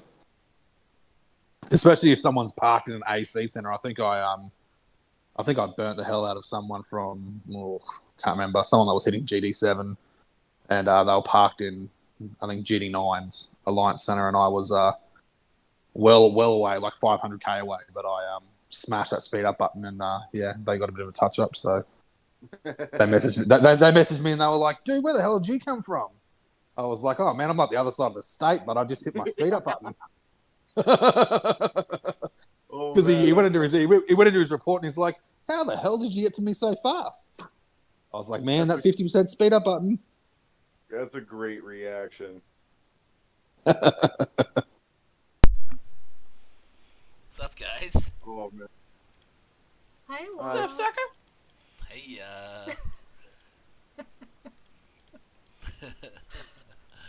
Oh. guys partying or what? I heard Corcat's voice. When you finally wake up, you slacker? Oh, I needed a good sleep in today. I didn't get out of bed till 1 o'clock in the afternoon today. It's a day off, so it's like happy days. I needed to sleep in. That's good. You always need that. I had a killer hour and a half, couple hour nap today, so that was delicious. Put my boy down for a nap, and I took a nap myself. That's always fun. Chloroform will do that. For you. Yeah, I use chloroform on myself. Helps me. I wanted to take a second, guys. I enjoyed your conversation about the big boys around here, but I just wanted to welcome Yeti. Can you hear me, Yeti? Yeah, I got you. What's up, boss? Was hanging out. It was nice to slide in the Discord, and I heard that you guys were going over this up and coming season 2, so I figured I'd pop in and get the early scoop on it. Yes, sir. Great to have you here. The best part about this is the screen share. You can click on that little watch stream thing, and then as we're going through questions or whatnot, then I can just literally show people. Because how many fucking times have you been trying to explain something to someone in this game, and you're just like, "Can you just click this damn button for me and be on the same page as me?" Don't do it, Yeti. Don't do it. It's a trap. I mean, if I want to see my face that bad, you're more than welcome. No, the watch. Don't do it, buddy. I don't want to see. It's a trap. I don't want to see your face. You're right. I do. No, yeah. Welcome, Yeti. Awesome, great war last night, man. That was fun. That was a good time, brother. That's good. Oh yeah, my guys are very much anticipating the up and coming YouTube video. Yeah. It will. Yeah. It was I think we're gonna conveniently leave that one out. No, it was good. Oh, don't do that. It was good. It was good. I Yeah, was I just have it kidding. recorded. I just haven't had the time to upload it yet, so I'll get that to my Conveniently. manager right away.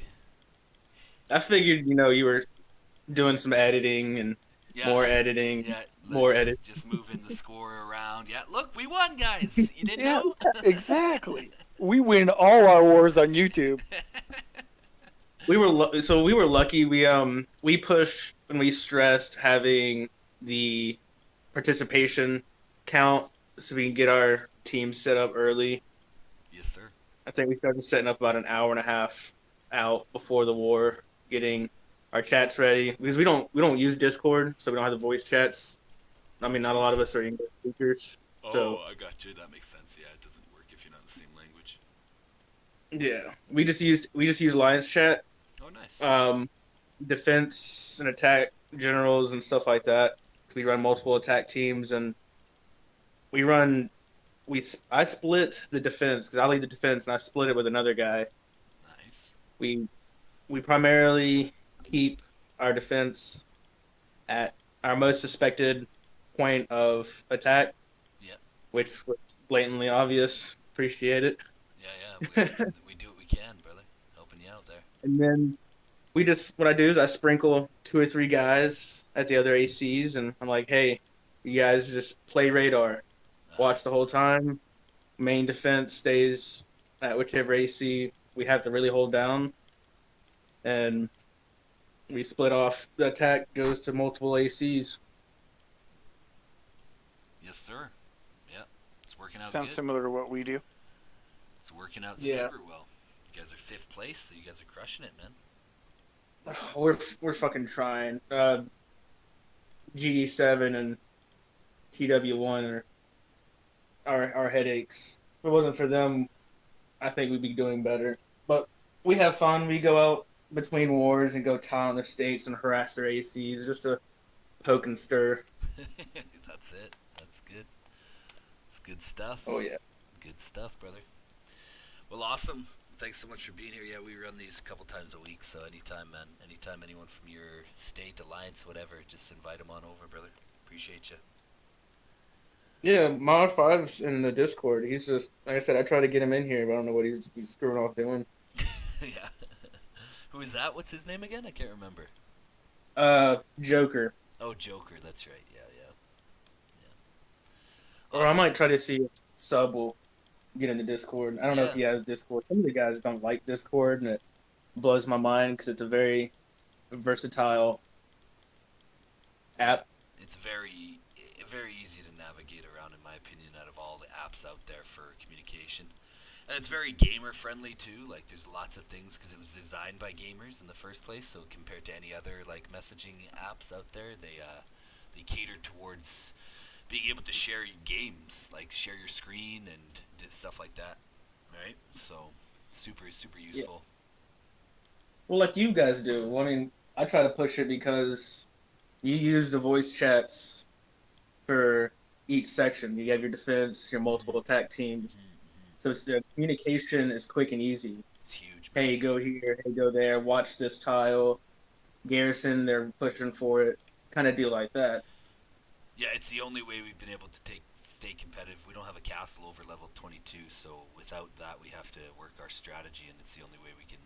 Like, I'm just surprised we stayed in the top 20, man. There's not a single person above us or below us for many ranks that doesn't have a C25 or a few C25s or a bunch of C23s and 24s. So we're doing all right for our little actual baby alliance. We're doing good. Yeah, for sure. Like I said last night, for a moment, you guys were pushing pretty close to our AC, a lot more closer than I was. You know what, dude? If I was fucking online before you sent 25 Black Dragon shouts at me, we would have been in a better spot, because you know where Matt T, or who was the 25 that's posted right in front of your AC? Who was that? I can't remember. Was it Matt T? Oh, Math. Yeah, Math T. Yeah, Matt T. Yeah. So he posted there, and my castle was there, bro. Oh yeah. I had a meeting to get to, so fucking real life, man, outside the game, bitches.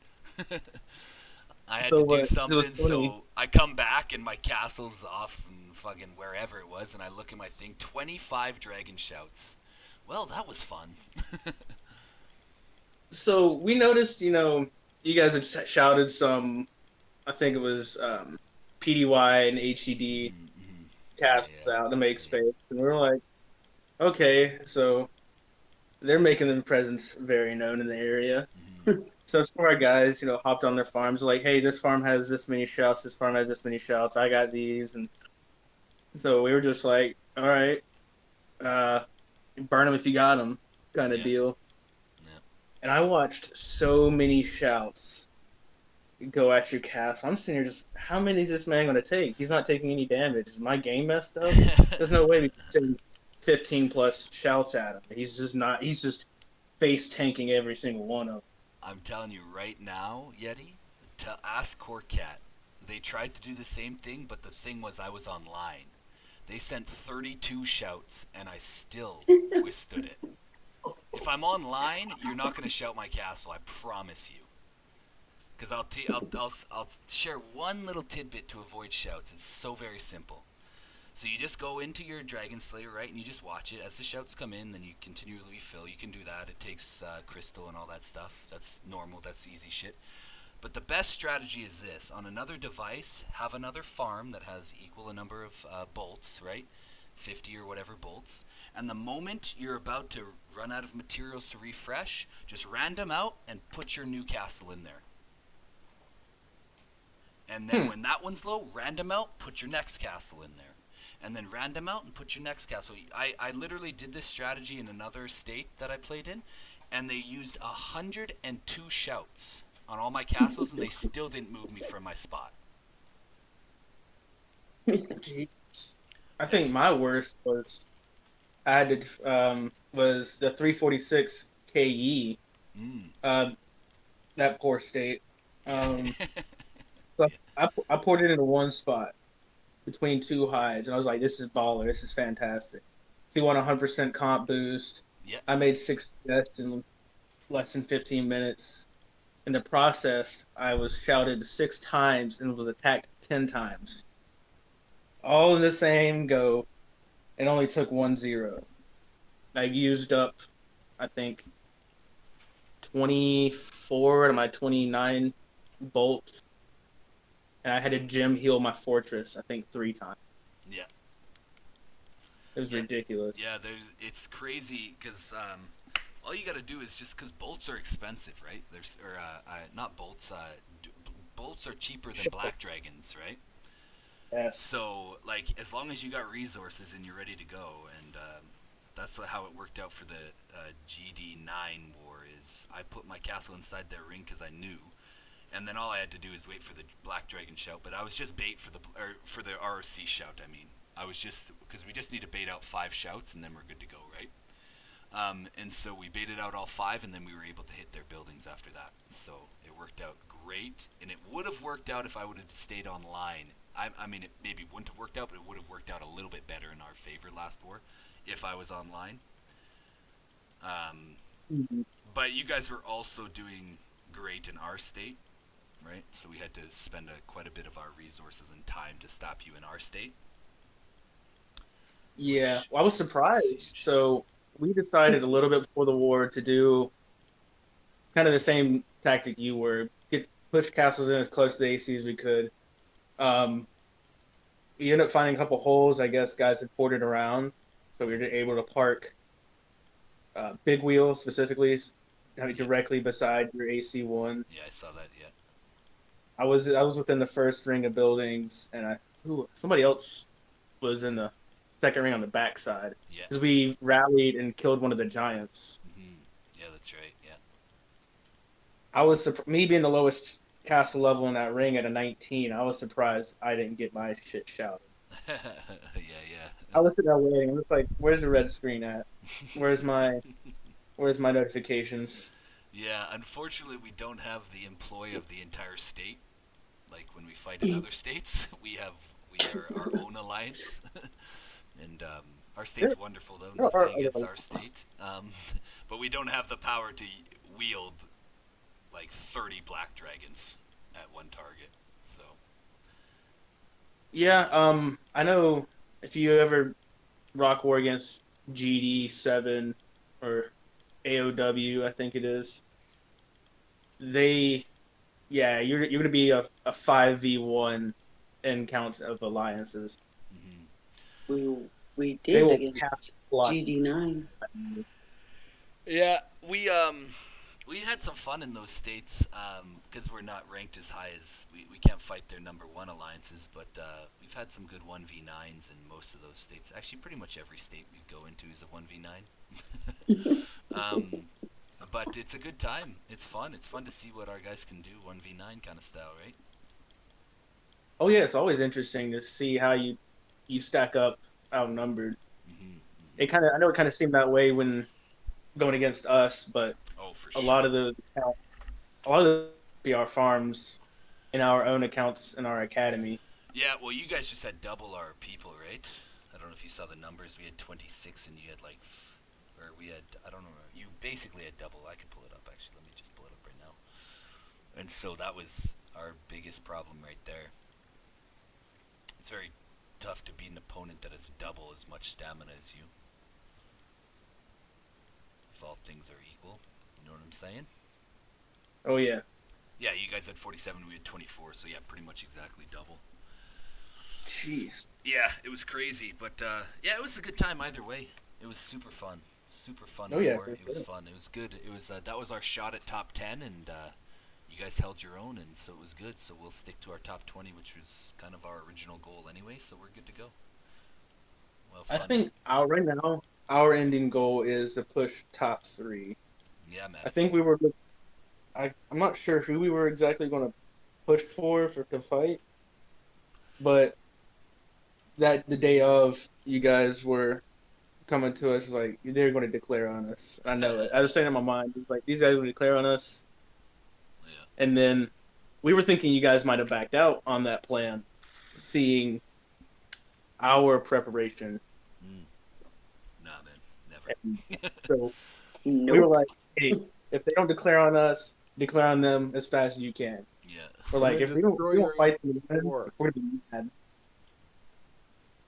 What's that, Rail? And I said, watch out, they'll destroy their ACs on you.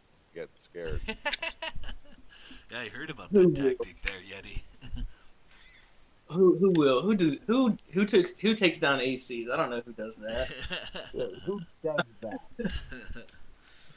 I think we took down our AC4 for maybe 2 wars, I believe. Right? It's back. Like, they took it down. I'm like, that's cheap. That's so cheap. A good tactic, fine, but cheap. It only costs 1 million stone to put back up, but yeah, definitely worth it. Yeah. I mean, I think our stone reserve for the building right now is at 28 million, I believe. Yeah. Well, if you got 47 fucking people on for a war, I can only imagine the rest of the 60 people in your team or 50 people in your team are also doing something. Yeah. Yeah. Well, usually, time zones, like I said, our alliance is pretty international. Nice. So, yeah, work and time zones don't usually do the best for people. Yeah. If some guys are in Europe, our RoC Wars being at reset, it's like 3 a.m. for them. Right, yeah. We got a few people in that same boat, too.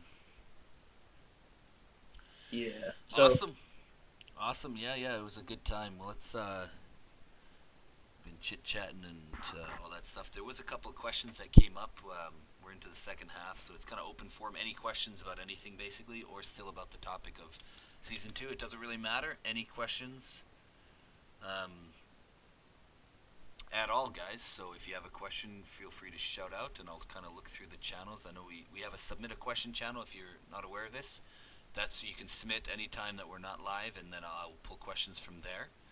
And then also, if you're on, because like we do stream live to YouTube and screen share on Discord, so if you're on YouTube, then go ahead and type a question in there, and then the final spot would be anywhere on Discord, basically, and I'll find it. I'll have a moderator find it for me and bring it to my attention. Make sense? Yep. Sweet. Yep, sounds good. Sweet. I think the only question that I had, yes, was I've been hearing mixed things about this. So I'm not sure if someone in here will know.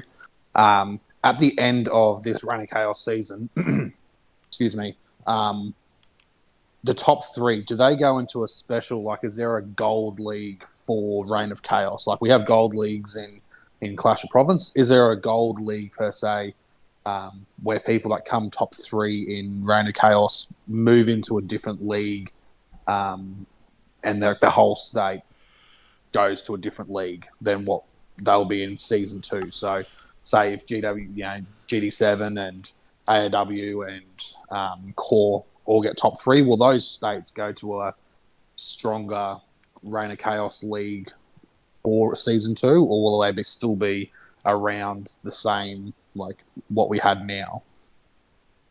Yeah, great question. So do they go to a different division or league or whatever, basically, right? Based on their standings at the end of this season. Pretty much, because I've heard from a few people that there's a gold league for Reign of Chaos, where if you like the top 3 states or any alliance in that state gets top 3, they move to a stronger Reign of Chaos, like battle for Season 2 or Season 3, whatever you're going into next. Yeah, right. So they used to do that early on in the game. That's from another game that's the predecessor to this game. That's still an active game called Last Shelter Survival. That's exactly how they used to do it. And all that I've seen and what I've asked around with the people that have been playing this game for a couple of years now, that doesn't exist anymore. Simply because it's not really fair to all the other alliances in that state to now fight a crazy gold league based on the one single person in the state that got them to this magical gold division. Does that make sense? Because like COP runs differently, obviously the whole state works together to get it to gold league or gold division or whatever you want to call it, right? And so they work together and they get there, and then it makes sense because then everyone's still working together. But for Reign of Chaos, it's more alliance versus alliance, right? So I think they eventually took it out simply because so many alliances, like, so for instance, if 343, like GD7 got to 3rd or something, right? And 343, if everyone in 343 has to now fight these beast-ass people, like, how is TB1 going to stack up against that? How is YY2 going to stack up against that? How is GD9 going to stack up against basically the top 3 from all of these random states are now together? How is GD9 ever going to play RoC ever again? You know what I mean? Exactly, Be yeah. able to compete on the same level. So I think they got rid of that. Now, honestly, I don't know for sure. But I believe that's what I've heard, that they got rid of that simply for that, because it's more alliance versus alliance instead of state versus state. So they kept, obviously, the divisions for COP, Clash of Provinces there, and so you can go into there and always check your division or whatever, right? Clash of Province, the event tab, Clash of Province, and then you go into competition ranking, and then you see what division you're in there. So obviously we're in silver, and so you win 3 weeks in a row and you go to gold, right? And then same with gold, you get promoted to platinum, I believe it is, and then something disgusting after that, I would imagine. But yeah, so basically, I don't believe you have to worry about that for Reign of Chaos, because it just simply doesn't make sense. You know what I mean? Yeah, well, that's what I thought, and I thought that's the pushback I gave to everyone that was saying that's to me was, okay, if they do have that sort of structure, that's similar to Clash of Province, why can't we see it like we can see in Clash of Province, like we can see where Silver League, it would this say division, somewhere, you gold. Yeah, exactly. So I was like, I can't see that unless they like got into Tally Week or Tally Phase and they were like, here you go, guys, have a look at this new report we've brought out. Right.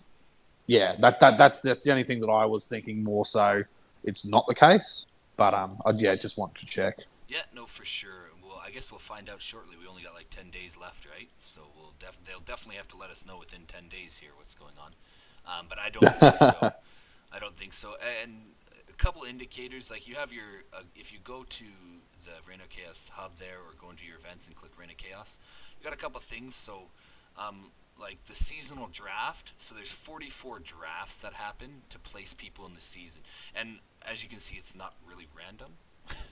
We're 337 to 344. Right? So they didn't randomly select us into these things. It would make more sense if they randomly put us into, like, there was a 200 in there and a 400 in there and we all got kind of grouped together. But it looks like they're just going to keep in, like, groups of 10 kind of situation, right? Or groups of 9, however many that is. And then if you go over to the little countdown 1 day and 21 hours. That counts us down. You can always go in there and see like invasion phase. That's obviously like open KE that they're talking about there. We can go anywhere, all of those same group provinces, and then the Conqueror phase. That is for RoC Wars. That's the Conqueror phase, obviously. And then the Tally Week is what's coming here for the last 7 days of the event will be Tally Week, and then it basically talks about everything to do with Tally there. So, it would be a crazy curveball. I wouldn't put it past them, but also it doesn't make much sense for them to do it. You know. Exactly. Yeah, great question, Core. Great question. If I do find out anything in the meantime, I'll definitely hit you up there, brother. Awesome. Thanks, man. Yeah, for sure. I see Yeti posted a question here in submit a question section. Yeah, I was about to say that. Yeah, thanks, Mar. You're awesome. Thank you. So, Yeti, your question. Maybe asked earlier, but have we heard how the next season will be fought? Similar to Season 1 with tiles and buildings, or will be its own new objectives? So Season 2 is the exact same style, Yeti. A couple variations, of course. There's a new dragon that's coming, and it's pretty dope. Pretty dope dragon. It can blow like a rally point size hole basically anywhere. But it does take a channeling time, and you get a notification in province chat that this person is channeling this dragon, and then they cannot be shielded in that time, so then it's their responsibility to have their teammates reinforce them, and your responsibility to attack that person to stop them from summoning this dragon. So That's going to be a headache. Yeah, I can feel it all. It'll be a headache because you'll definitely have to alter your defense a little bit. Like the defense that we all have right now is pretty similar. You know, where you place your honor structures and you tile out. Problem is they can blow holes in those tiles now with this dragon, right? So you'll have to possibly use a combination of more castles for defense. But I can't remember all the details about the dragon per se, but it might be able to blow through castles too. I can't remember. I don't believe so. I think it's just tiles.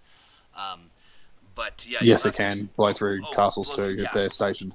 Okay, Yep. Perfect. So it can basically punch a rally-sized hole anywhere. It just can't take honor structures, right, Core? Yeah, that's right. You can't take out any honor structures or buildings per se, but if there's a castle in the middle of a square where they want to blow a hole to place a rally point, then they can do that. Yeah. So yeah, that'll definitely be something to watch for, and it'll be a struggle for our alliance, particularly for all TTT members here, simply because we don't have T9s, and we won't for Season 2, I imagine, unless someone drops a cool 10 grand real quick here, then we might have T9s, but even then I doubt it. So it'll be a struggle, but it'll just be different. It's fun. It's still good. It's still fun. Just a different strategy involved there. And so that's definitely something different. But as far as taking tiles, placing buildings, that's all very much the same.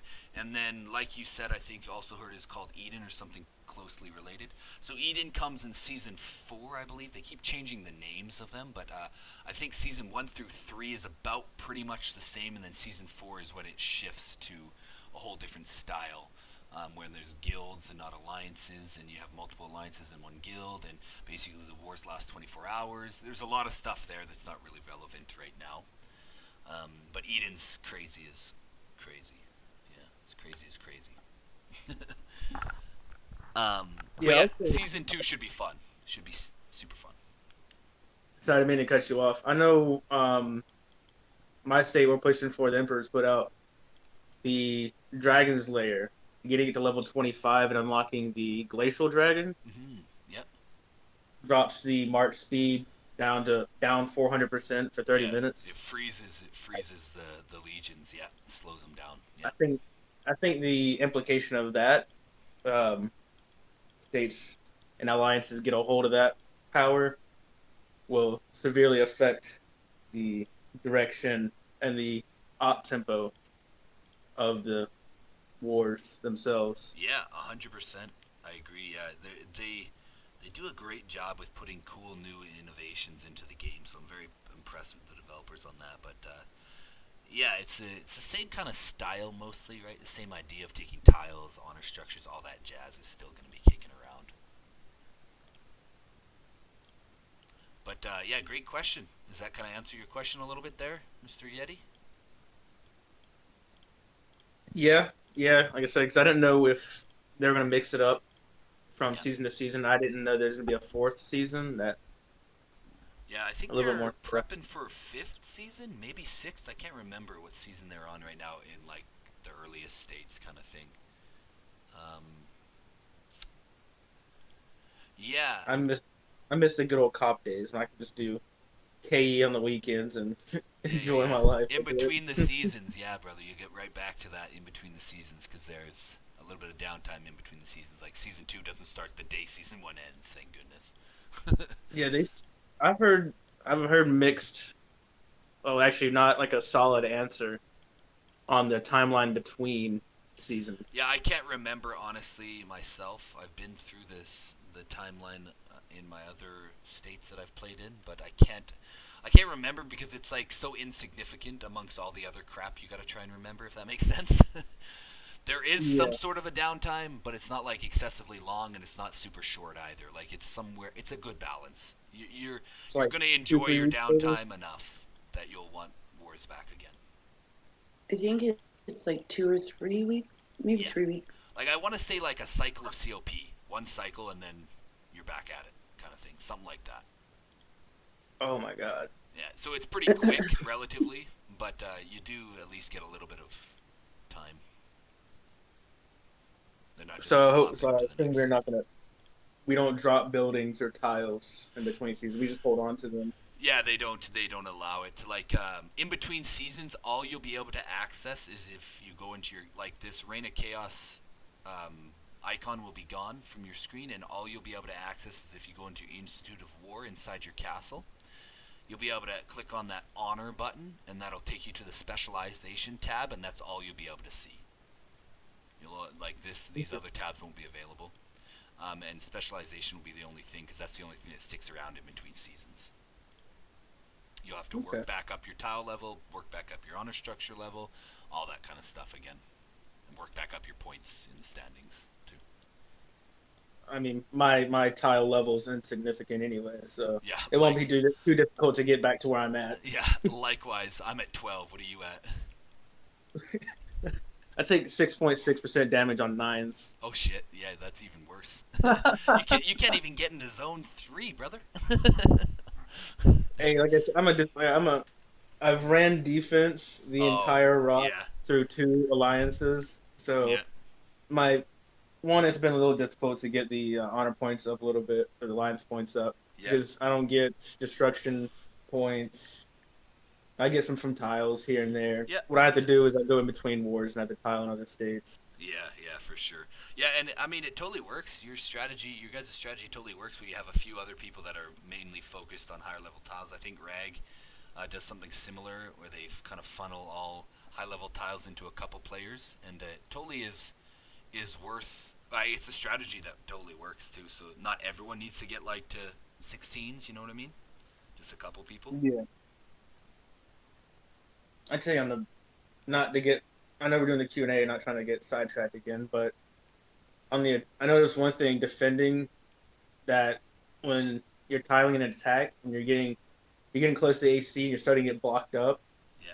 Branching a little early and branching it wide always works. Totally. It's hard to defend. It's easy to defend one path. Yeah. And heavily tiled area, but it's a heavily tiled area. There's 3 paths. You can't castle block. Yeah. If you try to drop tiles to open it up. You're waiting 30 minutes. 30 minutes in RoC Wars, like a third of the war. It's really not a viable strategy to drop tiles and wait because there's always the chance that they happen to tile over the ones you're dropping anyway, and then it's like, well, that sucked. Because one thing is hard because everyone always pushes one path. Yeah. Branch off a little early. Split them off wide, like 6, 7 tiles, 8 if you have to. If you have the space, it makes it a lot more stressful on the defense. Whoever's defending. 100%, I agree with you, brother. Yep. Awesome. Awesome. Okay, so yeah, great question though. That was awesome. Hopefully you got some pointers and everyone else got something from you. Anyone got another question for me about Season 2? Anything to do with the game that you've kind of been wondering about? If not, I'll look for some questions I can pull from Submit a Question spot here.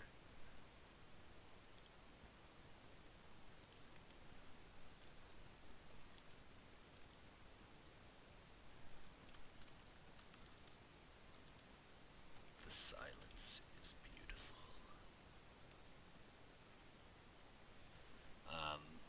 Alright, let me see what questions I can find here for us. Okay, so in Submit a Question, do we got anything in there, Mar, by chance, that you've seen? Oh no, I haven't seen anything. Not lately, not in the YouTube channel or here in Discord. Okay, we got some that Kai Regarding- has posted potentially in the moderator question feed. Yeah, I'll check yeah. that. It's yeah, Yeah, okay, perfect. So we got a couple here. we have answered. Looks like this question comes from our Reddit channel there. So how do I create spacing in the Alliance Center? Do I place buildings in front of each other and then move them manually? So kind of a more basic question. I mean, all of us kind of probably, if you're a leader, you have an idea And we about have this. answered it, yeah. Yeah, but let me just answer it real quickly, and then we'll get the answer passed on with a timestamp to this Redditor person, or whatever the people are called that use Reddit. Redditor doesn't sound kind of right. Is that right, guys? I don't use Reddit, so I don't know. Okay, I will show it on the screen here in the screen share. So basically, if you're an R5 or R4, you can relocate honor structures. So if you take a look here at our AC2, there's a couple people that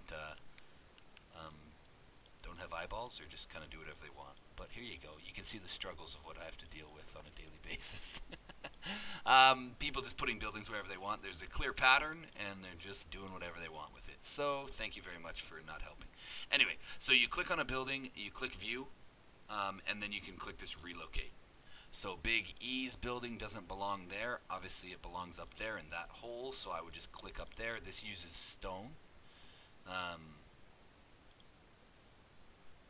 And then we put it in there. And it goes into that spot, and then you see it moved, so it just uses stone basically. So yeah, you can relocate everything. Ideally, everyone places it where you've directed them to, or follows some pattern, or just like obviously the easiest way to place the buildings is this. Okay, let's just use Hell Alliance Center as an example. This is the easiest way to place the buildings because it takes completely and utterly zero coordination. Besides, look at the building and place it to a building that looks the same. You just slam it together. Whatever you want to call this, the cluster. You just slam it together. There's no rings. There's no potential to put castles in there. There's pros and cons to both these structures. I personally like the rings because then you don't have to tile as much from your AC1, and you can fit castles inside. But then you are also more vulnerable when your teammates decide to port away from AC1, and there's a simple instruction that's sent out for weeks on end about tiling your location or placing your farm there so that members of VXI can't port their castles in there and take our AC1. But if that is followed, then no worries. Are you talking to me? No. I'm talking to everyone in general. Everyone. If we follow the instructions, then it makes my life a little bit easier and also helps us win. Yeah. But anyway, to relocate the buildings, yeah, you click on that view, click relocate. It will take the durability of that building down to 50%, so they'll have to heal it.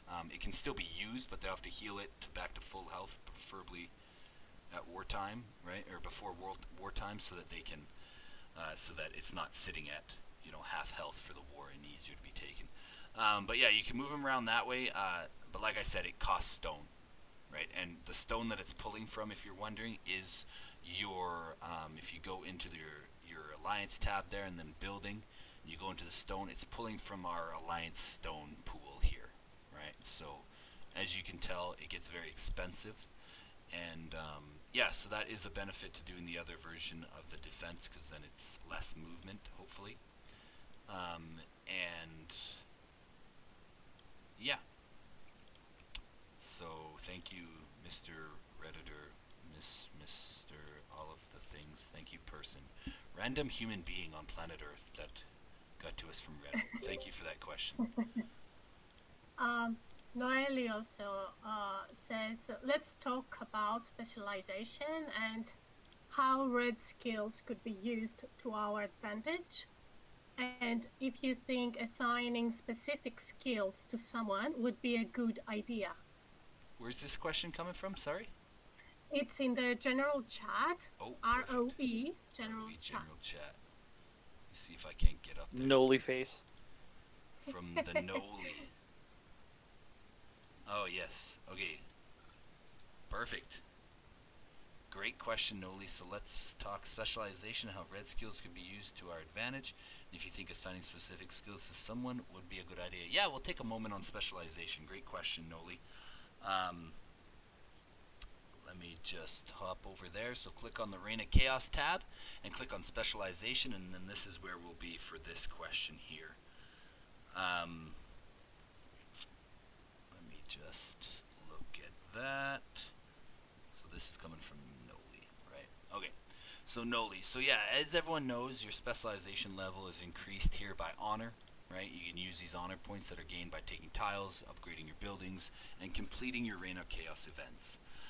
That's how you get your specialization up, and if you're ever wondering, you can't remember those things, click on the little I, and it will tell you at the bottom of that list, occupy territories, construct honor structures, and complete Reign of Chaos tasks to gain honor.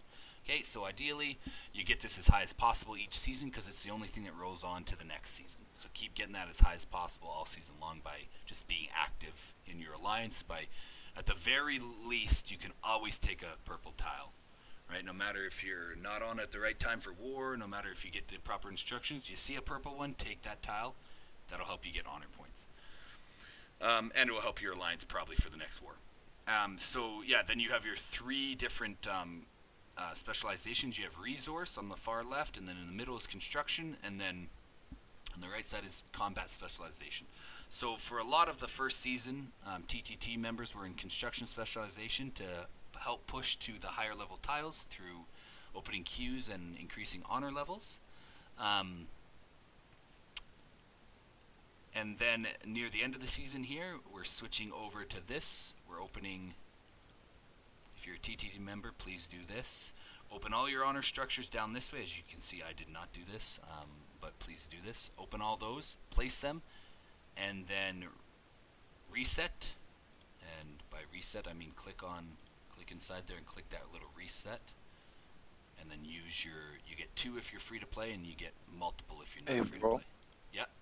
She also asked if you can do special training during tally. Okay, perfect. I'll get to that one right away. Thanks, Slaughter. Appreciate that. So then resource specialization is where we'll go after we unlock those last honor structures, and you just pump it down the middle line, because each one of those gives you more honor as you upgrade those new buildings that you just unlocked.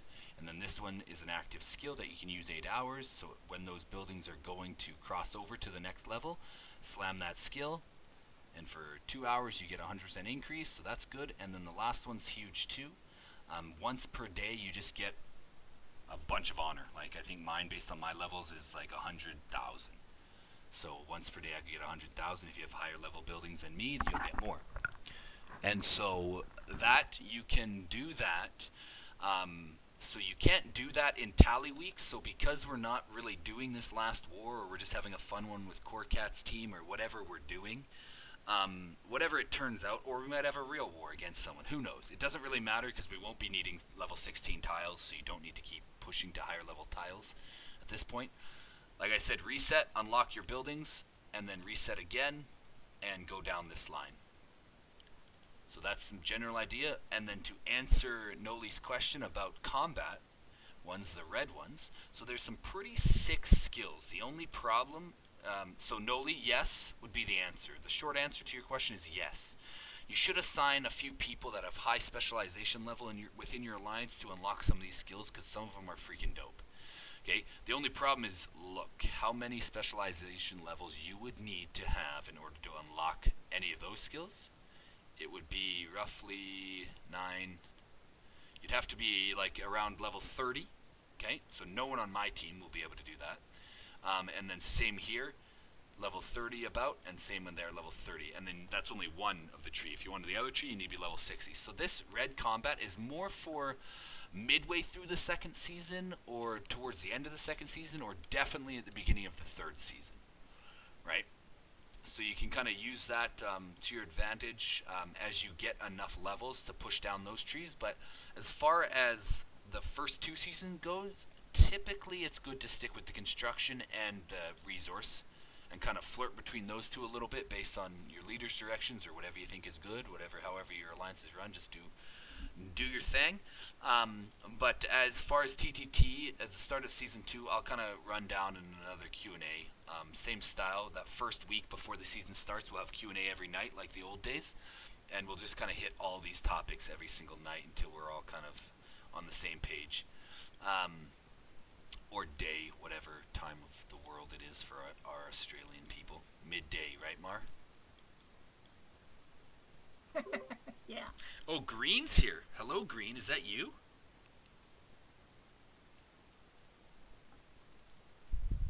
Yeah, he's been here for a while. Whoa. I'm very observant, as you can tell. Yeah, mate, hiding out. What's Just up, working. brother? How's it doing? You're on night shifts What's or up, what? sexy bitch? I missed you at reset. I was having a bit of a snooze before night shift. Yeah, no worries, brother. You go to work in a few hours, eh? Yep. 7 o'clock. Yeah, 3 hours. Then you got your 2 and then 5 off, right? Yeah. Yeah, that's right. I basically stalk you, so I got your schedule down pat. Yeah. Days off start tomorrow. Oh, nice. So you already did one. Nice. Okay, sweet. Yeah. Sweet. That's good, man. That'll be awesome. It'll be fun. But yeah, thanks for being here, brother. Thank you. It's alright, some good info. Yeah, definitely always, and the video will be up 5 minutes after we're done tonight anyway, so you can always go back, and then it'll be time-stamped on YouTube within 24 hours. My manager's all over that shit, so that's super useful. Okay, so anyway, back to Noli's thing. So basically, yeah, Noli, we will, in TTT, we will definitely assign specific people, probably our spenders that will be at level 30 to 40 before the rest of us, and we will give those people the assignments to those skills, because some of them are super crazy useful. Like this invisibility one is super good for a big castle with T9s. People can't see when you're marching for like 20 minutes, so that's kind of cool. When firing a shout, 10% chance to direct hit. You can just one-shot someone with a shout, which would be crazy good. Turn off peace shield and taunt. Like you have some cool stuff there, and then yeah, just kind of go through those and you can explore. But all of these skills are super cool. And so, yeah, that hopefully answers your question, Noli. Does that make sense? Awesome. And then your follow-up question, can you still do special training during tally? That is a good question. So if we go into, where was it? So to look when tally is, or what we can do through tally, go back to your RanoCast tab, and then go to your season, and then go to that thing that counting down. This is countdown to invasion phase, which is open KE, where we can go to KE in every province, right? Conqueror phase is for wartime. And then tally phase is the last week of the season. So we're at 10 days, so in 3 days we begin tally phase. And basically all that is not much.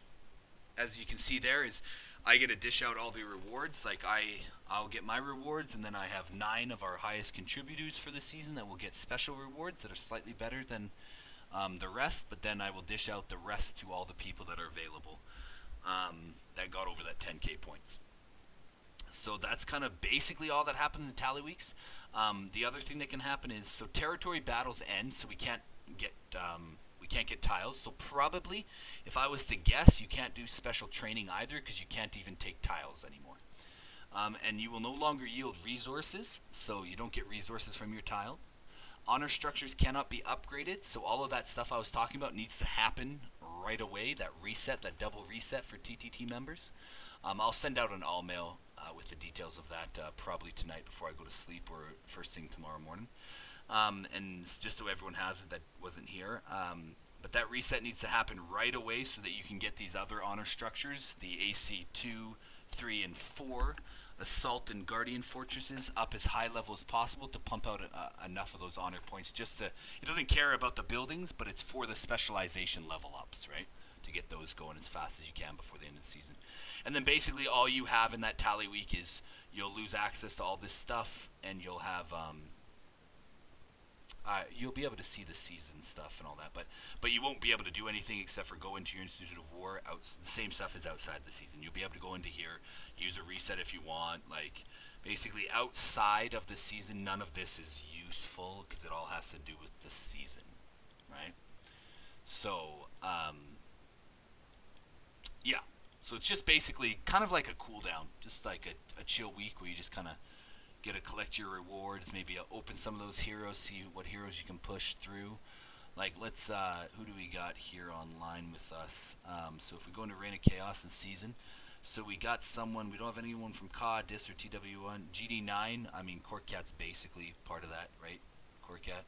I mean, you're somewhat involved with what they do. Or GD7, I should say, GD7. So basically, he's not part of that alliance, but GD7 gets some more. Oh, here, we'll use Yeti. So if we go into Yeti, so viewer rewards, Yeti is ranked 5.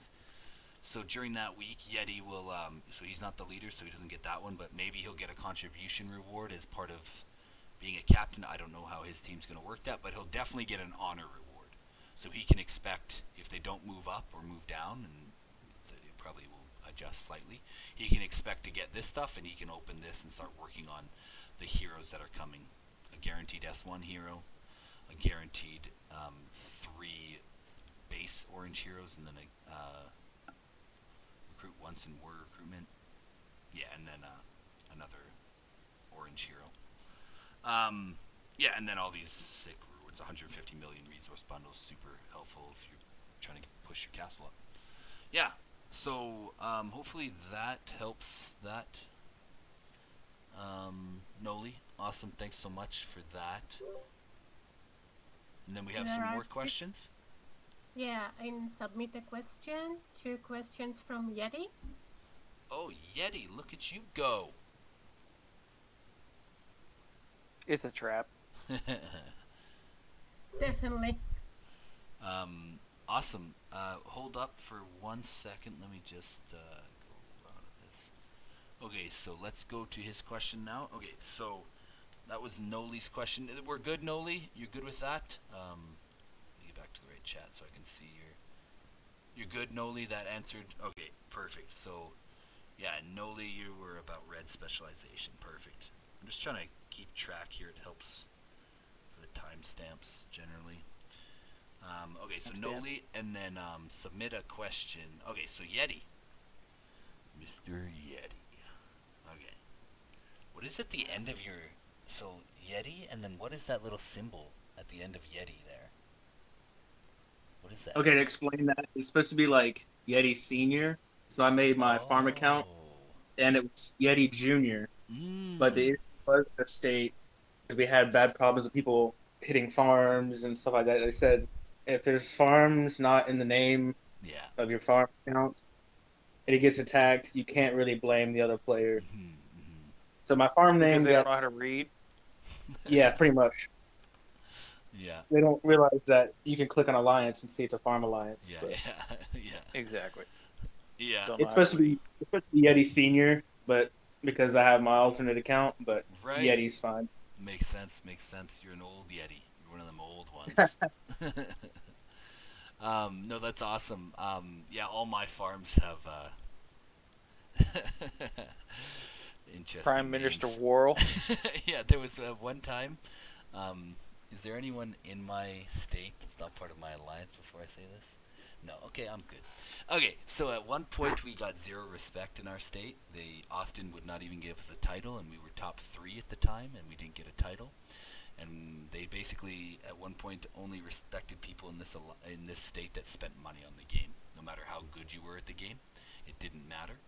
and my team is very good at the game, thanks to many hours of us doing these QA sessions and all that jazz. And so we didn't get much respect as far as it went. So one throne battle, I ported all my farms to the north side of the throne, and I named all of them all the titles. And there was one title missing, and that's the title I was asking for our alliance. And it was Queen, because that's my favorite one. And they got the picture, and they eventually gave us a title, and they've given us a title ever since. So it worked. my joke worked on them.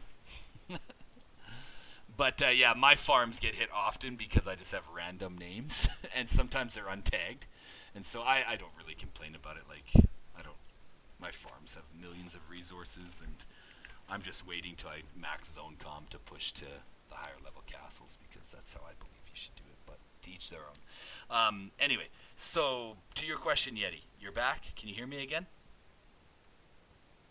Yeah, for some reason I wasn't paying attention and exited myself out. But No worries. I'm quick response.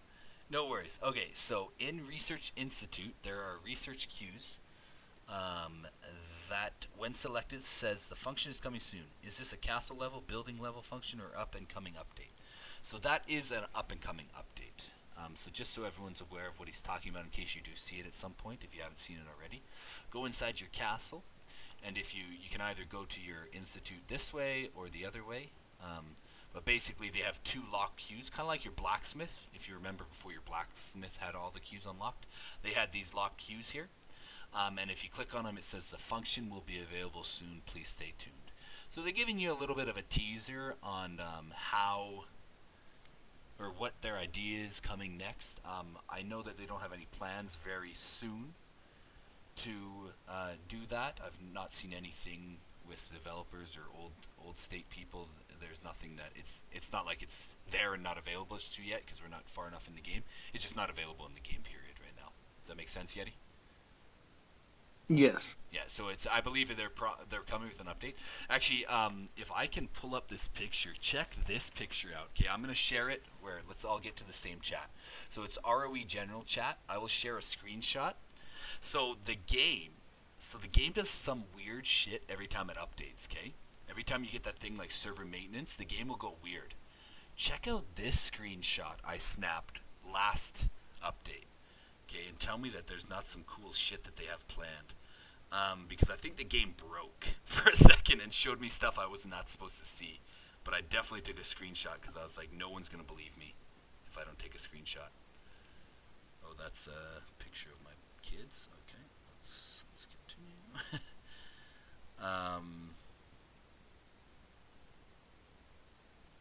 How's Magpie doing?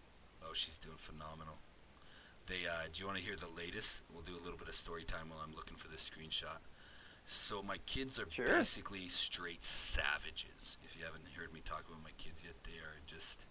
I mean, I was pretty much a savage when I was their age, so it's par for the course. But they're straight savages. You leave them alone for about 50 seconds, and it's like, okay, how can we make Dad's life miserable? And I work from home most of the time. My wife is here often too, but she does... Work. Yeah, I do something from home. I don't know if work is definitely a term you could call it, but I am at home basically 24/7 with my kids, which is super fun. But today, I had to take a call, or I had to do something. So when I have to do something, the only way I make sure that the police don't get called on me, because they'll end up outside naked or throw shit through the window or multiple reasons that I get the police called on me. Scream that I want my mommy, I'm home alone, trapped in a room. Yep, scream out the window to the neighborhood that I want my mom. No one's here. I want my mom, and I'm literally downstairs on a business call. Yeah, that was one time the police got called on me. Anyway, basically what they did this time when I had them kind of secluded to where I needed them to be for the 20 minutes. It's literally like 20 minutes max, maybe half an hour. And they that usually translates into duct taped in a corner. They usually have, yeah, I wish. I should start doing that. They usually have snacks. They have something to watch something on. Like, come on, they're living like such a cush life.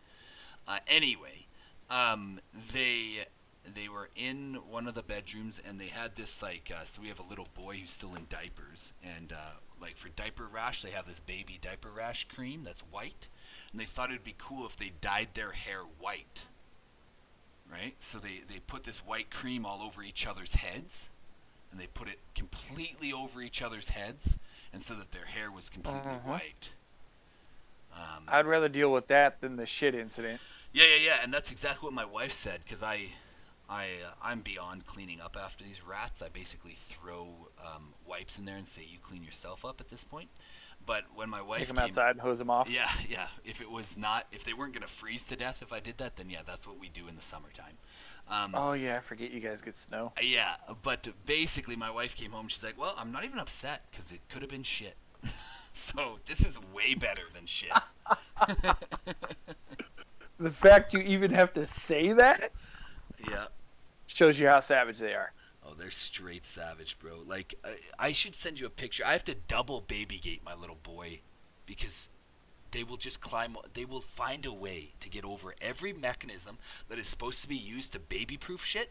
Yeah, it don't work for my children. I don't know. They just like bite through it, or they just like climb up this massive weird way to get over it. They just like do some weird ass stuff, man. Oh. You know those retractable leashes that you use for dogs? Yeah. Totally. My buddy attached one of those to the roof of his house, the ceiling of his house, and put a harness in, and he puts his kid in that, and he can only run around in one room. Dude, that's hilarious. It's pretty good. That's so awesome. That's good. I like those ones with the backpack, where it's like a little backpack and your kid's on this leash. Oh, man. I'm just like, holy cow. That's what it is. You should That's what I'm talking about. Some harness. You literally should have had a dog. I would totally do it. I could get behind. I'm not judging any parents that have their kids on a leash. That's why I don't want any should more probably kids. do that. Dogs are cheaper. Yeah, at this point. Yeah, but at one point, hopefully, my idea with my children is I won't have to clean up their shit, and a dog you kind of do forever if you live in a city. So. Yeah, but you don't have to take your dog to college. True. We were talking about that earlier today. Yeah, that is true. Yeah, a dog is cheaper in that regard for sure.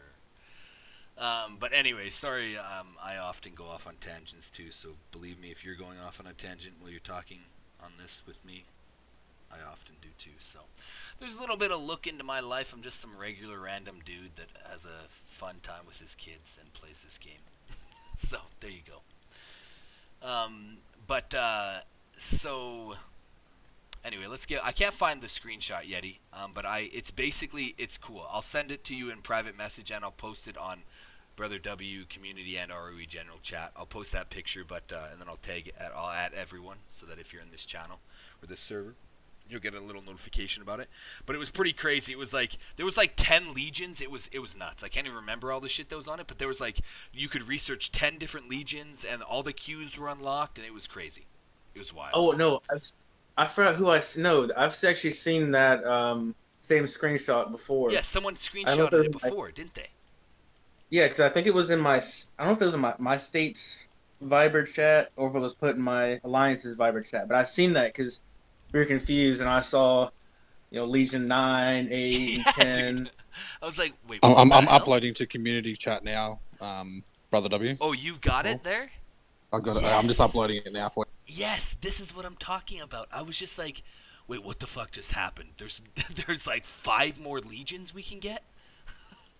Yeah, this is the exact thing.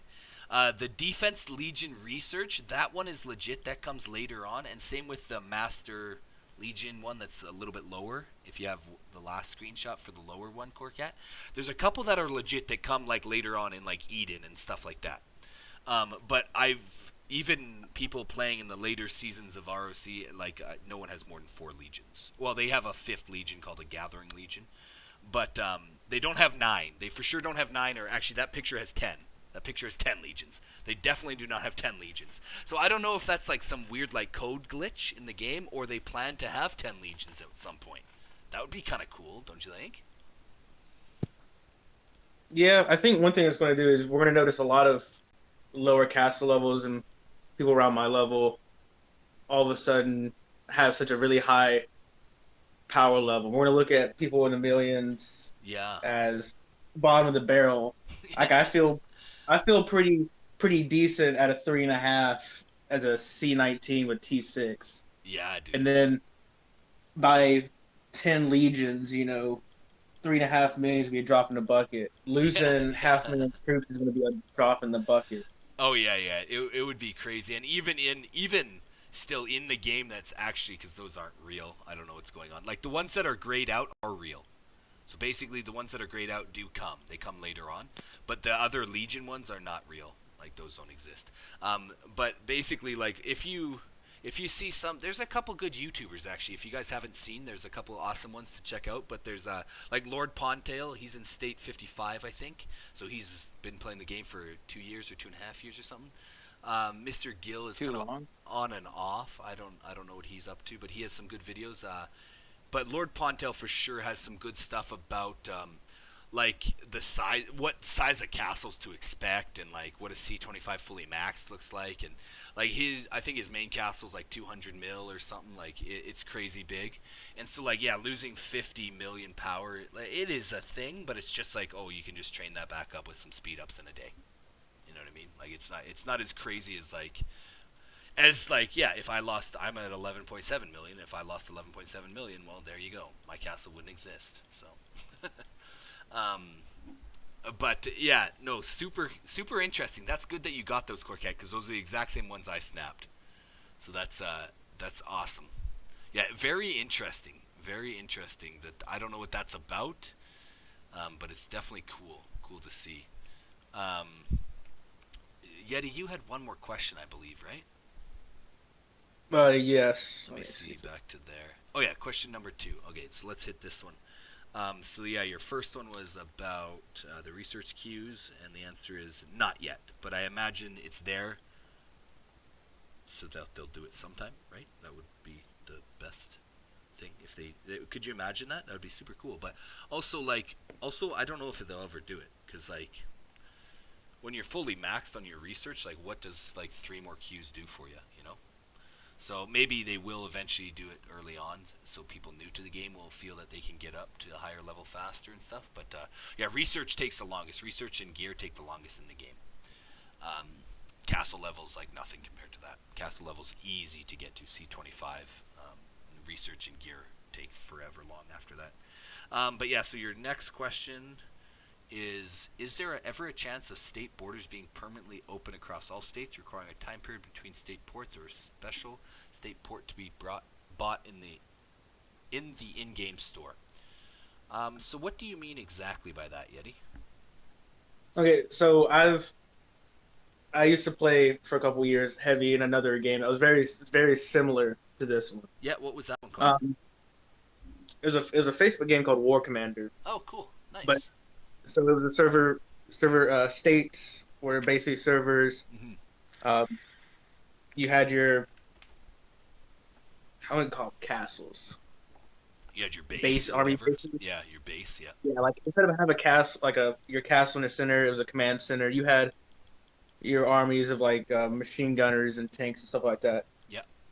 But everything was exactly set up. I look at RoC as a medieval version of this. Yeah. And the way it was is there was over, because I remember I started out in sector 362.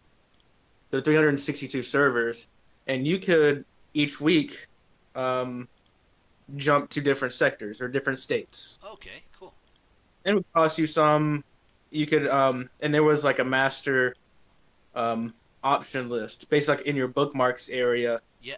People that was on your friends or your alliance, you could see what state they were in. You could see their state. Oh, cool. And their grades, and you could port to them. Yeah.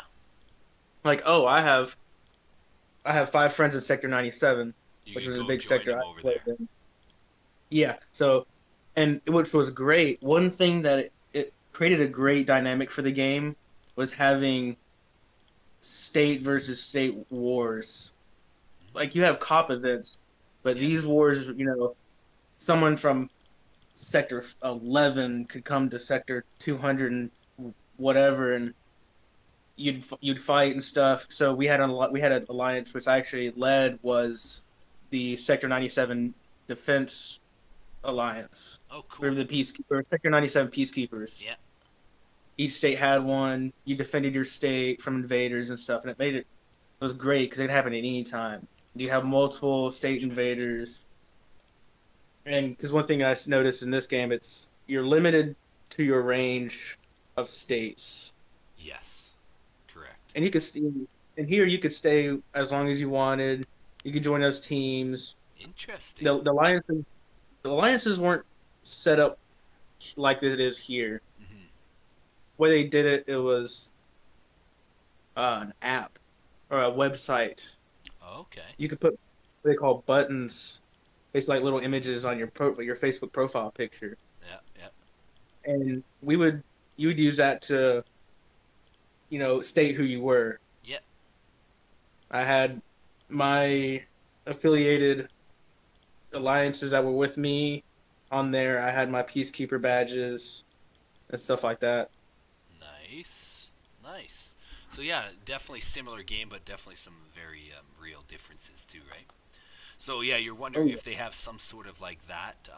They have a version of that, kind of, sort of, called Province Migration, if you've heard of that. Yeah, I've heard about that, Yeah. but one thing I've heard is it's so far RoC bracket. You're basically limited Yeah, so to that. this is generally, like, I don't encourage province migration at all, because it's like the old saying of, like, the grass is greener on the other side, but actually the grass is just a different shade of brown, in my opinion, right? If you think your state is shitty, just wait till you go to a different state that's like got its own. Every state's got its different problems, right? Like 341 is awesome. I love 341. We've got our own set of weird shit. But then if you go to like maybe 342, that maybe they don't have the same shit we got, but they got some other shit that you got to worry about, right? And so, honestly, province migration, in my opinion, is not really something to consider until very, very, very, very, very late in the game, for a couple reasons. So if you go into your event tab, go to starting soon, and or no, sorry, not starting soon. Go to the little I, and that kind of brings you to this reel, and basically shows you the progress of the game. Basically, this is how the game goes. So you have your COP, that's how the game started, right? Then you have Reign of Chaos, and then there's this event called Province Migration, and then there's this mysterious event, okay? Now, basically, every RoC season, you have a RoC season, and then you have Province Migration. Then you have a RoC season, and you have Province Migration, and so on and so forth, all the way till present time in the game, right? The most early states in the game. And so we have a lot of, we're almost coming up to our first province migration. It'll open at the end of this season, so in 10 days, I believe it'll open. And so basically what that means is, yeah, you can do something similar to this as long as you're willing to pay real money. So there's nothing you can buy in the game that'll get you to move to a different state permanently. You have to spend real money outside of the game to buy what's called migration tickets. So how it works is every month you get the option to have one for free and be able to purchase one. I can't remember exactly the details. I've never done it. I just know that many people have done it before, and I promise you I would say 90% of the time it works out the way of just a different shade of brown. Guys, it's not a great option. It's a lot of money wasted, and these people have moved their big castles that they spent 40 grand on over to a new state, and it costs them another 10 grand potentially, depending on how far away they went from their current state and how big their castle was. And then they just were even more pissed off because now they have other problems, and it costs them 10 grand to get new problems, right? So I would never spend that kind of money. I would spend it more on my castle to improve my state if possible, and kind of work together and figure out if you can't get in some leadership talks to make your state a little bit better before you just abandon. Because there's a theme that goes around. Hopefully it's not a common one within our 10 bracket that we're dealing with right now. But there's a thing that people talk about, which is dead state. Right, so you probably all heard it before, but dead state only comes from two reasons: good people leaving, and other people quitting the game. Right? You cannot create a dead state in this game if people don't migrate out of your state. You could potentially, if all the good people just stop playing the game, but like 341, we have a lot of civil wars, and people are like, oh, this state is dead, blah, blah, blah, blah, blah, we're going to kill the state, blah, blah, blah. Honestly, I don't believe that's true, simply because we just have a lot of competitive people, and They may be hot-tempered and they may be quick to burn a castle, but they also are quick to fucking light people up during KE. They're quick to win COP. Like, we win COP like every freaking week, and we have to battle not to go to Gold League, basically every cycle. So the state's definitely nowhere close to being dead. And if you want to talk about RoC, our state's, yeah, not amazing at RoC because none of us are really working together. But, dude, we have 4 alliances in the top 20. That's pretty freaking good, in my opinion. So our state's far from dead in 341. Very, very far from dead, right? Obviously, we could all work together more, but that hopefully happens one day. But basically, to your point, so basically with this migration there, Yeti, if you go into there, the province migration, basically you get these tickets, right? And every ticket gets you so far. So I don't know what the ratio is, but maybe it's like 1 ticket moves you 1 away, up or down from your state. Does that make sense? And then 2 tickets would move you 2 away, up and down from your state. And then 3 tickets and 4 tickets. So after like 10 months of the game, you can accumulate, yeah, like 10 tickets. And then you could potentially move 10. But then you still have to pay based on your castle size. Okay, that sounds expensive. It's hella expensive. Like, if there's someone you want to talk to that has done this or is willing to do this or might do this soon, Mr. Big Timers, he is, if you just go over and find him in, he's a leader at the Hell Alliance in our state, Big Timers. He's probably the best to talk to about this because he's going to do it. He's from state 109, I want to say. Like, that's where his main castle is. That's where he started the game, was in 109. So he's quite knowledgeable. He helps all of many people out in his alliance and many others. He's a really good guy. So he's from state 109, and he just came to this state to help a couple of his Turkish friends start an alliance here. And that's Metin and Legend, our current Emperor Legend. So they don't speak, Metin doesn't speak any, Metin does, Legend doesn't speak any English, so reach out to Timers, and, because he's trying to move from 109 to like 150 something, but he's been saving up tickets ever since Season 1 to do this move, because his state is apparently a dead state. I don't really know, it's so far away that I don't care. 109 will never be interacting with state 109, but you know some details there, Noli? Okay, Noli's got something for us, but basically, yeah, it will always cost you some amount of money based on your castle's like size, power level. Real dollars. Oh yeah, half of his alliance moved. Yeah, I remember him telling me this now. Yeah, so basically half of his alliance migrated, and then it left him behind to kind of be running the state all by himself with a few good people. But this is exactly what I'm talking about, right? If you can convince your people not to migrate, that's probably the best move. It's a lot cheaper, for sure. And then if you just convince them to stay and help build the state to a stronger point, then it's going to be a better gaming experience for everyone, I can promise you. Right? Because then you don't feel like you have to, like, he's basically forced to migrate if he wants to play the game again. Right? And so he's just been saving up all these tickets to do it cheaper than paying like a shit ton right up front. Make sense, Yeti? Okay, yeah. Yeah, I mean, because so ideally it's not the same as that game. Like, they really are trying to push. They give you the option in case your state really is garbage, but honestly, I just don't see that really a thing. But they do give you the option in case, like, for instance, like Rail has some actual like buddies that he knows in like near like that he grew up with that are in a different state. So like it would make sense for him to migrate to a different state and join his buddies, or vice versa, right?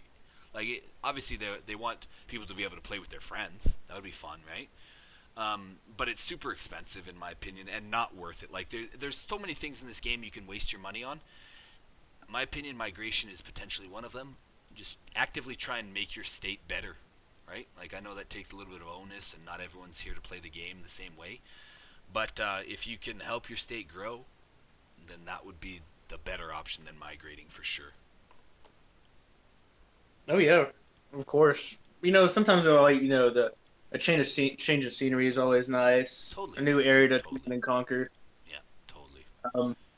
One thing I also thought about, because you said that Big Timers had half his alliance move. Yeah. Someone made the joke of having our entire alliance migrate, which would be very interesting to see. But having whole alliances move, like top 3 alliances in a state, like one of them moving to another state. You see, we hold in 344, we hold the #1 spot at 762 million, Right. 0.8 power. Right. The level 8 gifting. If we were to move this entire alliance to another state, like a younger state, say like 346, it would change that state's dynamics a lot. Yeah. And the state we were leaving would be severely impacted. Yeah, so right there, it wouldn't be possible for a couple of reasons. Because, well, I mean, if you guys had unlimited amount of money, because like I said, if you don't get those free tickets, you will have to spend a ridiculous amount of money to move that far away from your. So, what state are you in, actually? Sorry. 344. Oh, and you wanted to move to where? I was just using 346 as an example. 346. So 346 wouldn't be too bad because they're not too far behind. They're pretty close. But also you can't migrate to a state that's not in migration.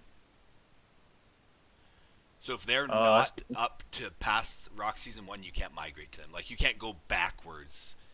Like, you know what I mean? You can't go like, okay, I want to go back to RoC Season 1. You can't do that. You can't migrate to a state that's in RoC Season 1 if you're in Eden or something, right? They have to be at the same, and that's why it's not just open bracket. You can go as far as you want because that would be fucking ridiculous, right? You could just migrate to like a 400 state, and then you could be a 700,000 or a 700 million alliance, and every other alliance is 10 million. That would be crazy, right? True, and the open bracket would be pretty difficult considering you have like states that are sub 100 or so. Oh yeah. People have. I've seen the screenshots. Someone will have 10 castles as farms, and they're all C25s. Yeah, well, exactly. If you go the other way, if you go deeper down to like state 50, like I think Lord Pontail's in 55. Yeah, like he has like I think 9 farms or something, and they're all C25s, right? And so and everyone in that state has that. Like we have a player that he still plays Last Shelter Survival. But he's been playing Last Shelter Survival, which is just the developer's first game of this same exact carbon copy, but this is just the medieval version, and that one's a zombie version, I believe. But that game started like 4 years ago or something, and so Kaiser in our alliance has played that for 2.5 years or something. And yeah, he's like got fully maxed T10s. They have T10s in that game, so T10s on 5 accounts kind of thing. So. Yeah, if you could just open bracket and start the game and then all of a sudden get over there, that would be kind of freaking crazy, right? Oh, yeah. And also, speaking of that, I could throw in another question is, when are they going to uncap C25 as the max castle level? Are they going to C28? Are we looking at... Yeah, I'm not sure. That's a good question. I don't know... I'm not really sure because it's a carbon copy of that other game, Last Shelter Survival. Honestly, if you want a direction they're headed, I would just go check out what's available in that game. Like Google that game and see where they're at for like castle levels, because I know they have T10s, so that's obviously going to come to our game eventually, right? Yeah. So T10s will come, and like I don't know what castle level. I don't know. I can't remember if Kaiser said you can go up to like 28 or C28. I can't remember what he said, but yeah, you could just Google like that game, and because they're basically just like, this is literally a carbon copy. Like the events, the rewards for the events are all the exact same. Like everything's the exact same. The heroes are basically the exact same, but with different names. Like everything's the exact same. Just they changed the names. I started to get into it. I couldn't get any traction because I felt the beginning of that game was a little bit slower than this one. I don't like. Yep. I hate the hand-holding tutorials in the beginning. Oh my gosh! Yeah. It's good. It's good for people who have never done this before. Yeah. But playing these style of games for it's a pain. Every time you have to make a farm, brother, it's like, holy shit! Really, I gotta watch this again. Can't you just put a skip button? Facts. Give me a button. Hey, I've played this game before. Yeah, like This is another account for I'll me. even put in my account name or something if you need proof. Like, come on. True, because you have player IDs, Yeah, ID like, numbers. just If I'm I'll not. put in my ID number and then just let me move past this stupid tutorial. Yeah. But yeah, the Yeah, like I said, developers like that. I haven't gotten. I tried to get into Shelter. Didn't get much traction. Yeah, But I was gonna start I it don't too know. because actually the guy that there's a YouTuber. I don't think he hasn't put out a video for a year or so, so I don't think he's doing it anymore.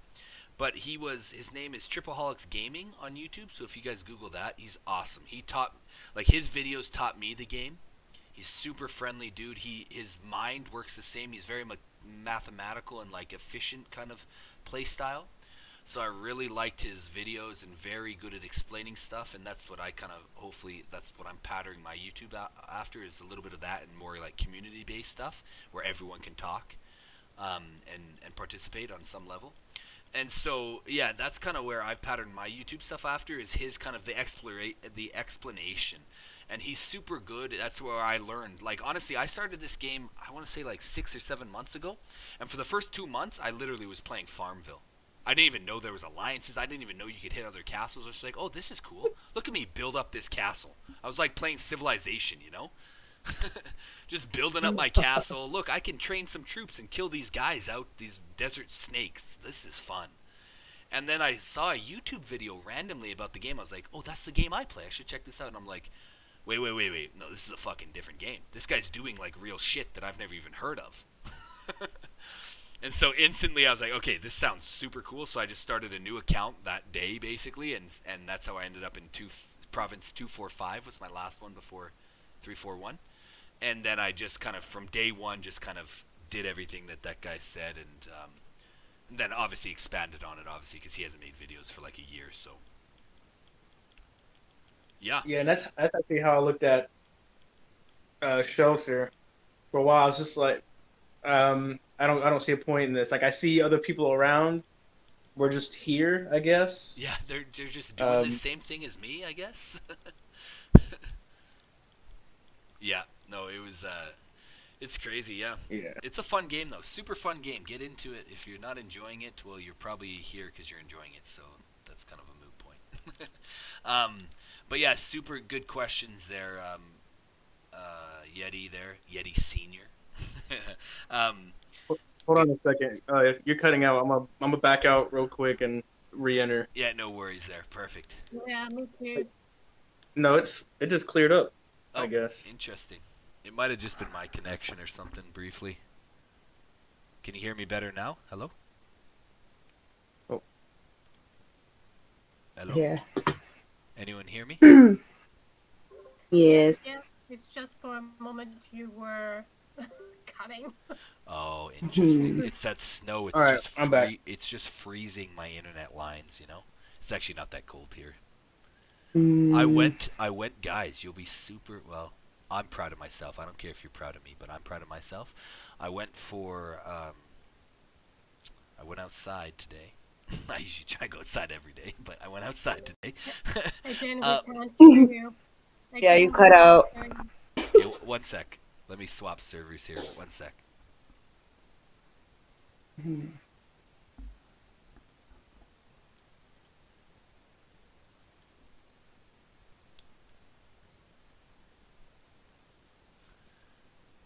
Hello? Can you hear me?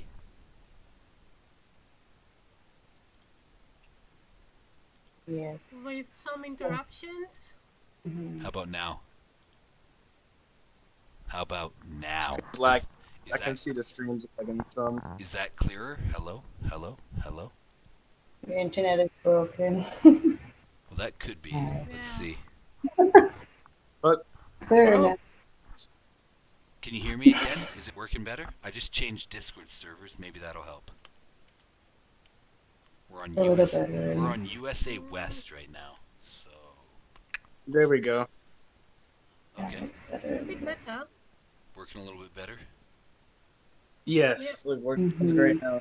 Okay, great. Yay. Yay, we did it. Yeah, I didn't catch the last part. You were saying something, and then I thought I heard my name, and I was. Oh, I was just gonna ask you. You're good with the questions, so you got your answers. Yeah, I did. Excellent. If I come up with any more during the stream, I'll toss some more in there. Yeah, brother. Anytime or after the stream, like this submitted question thing, like is totally whenever you want. Just toss it in there, and then the mods will make sure I hit it next Q&A session, and then we'll make sure we have really good moderators that make sure that you'll get added like with a response like, okay, he answered your question at this point in the video. Go check it out. All right. Yeah, so super good anytime, and that goes for anyone from VXI too. Invites anyone else over too, brother. It's always open forum. I don't care. We do talk strategy a little bit, but honestly, come on, like who cares, you know? Let's all have a good time together. I mean, it's always the thing you always set up with the Discord server. Do you have the roles set up for limiting rooms? Yeah, like you can't see any of the TTT rooms, right? No, I can't. Yeah, so we got a bunch of TTT rooms that if there is some information that doesn't need to be put out to the world, then we go into there to talk about it. All right, cool. Yeah. Keeps unneeded eyes out. That's right. Yeah, that's right. When we come for you guys in season 2, then yeah, we'll make sure we talk about it in there.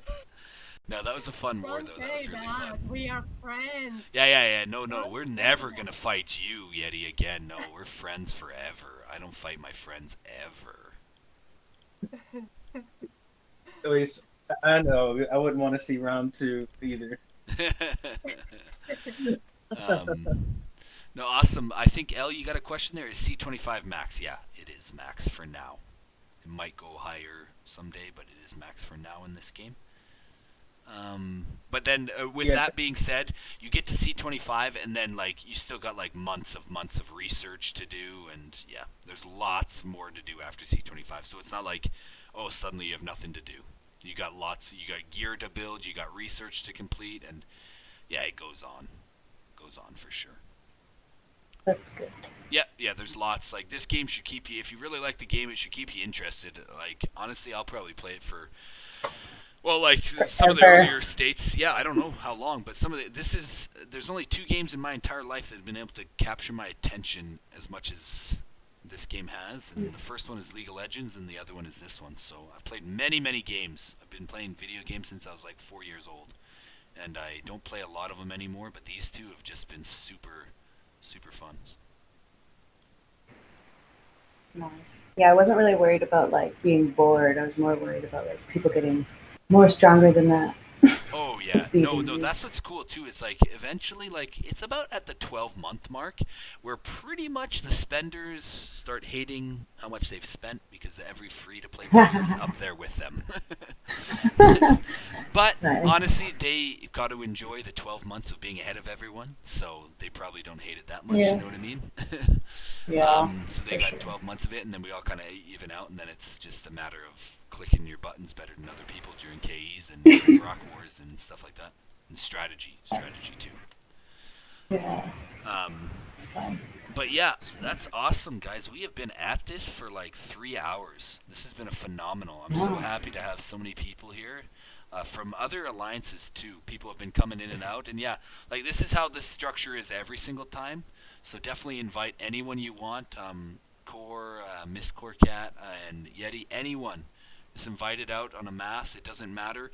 Stay as long as they want. Stay as little as they want. I usually do like an information smash right at the beginning of the stream for 10 to 20 to 30 minutes, depending on what the topic is, and then we just kind of open forum. People come and go as they need.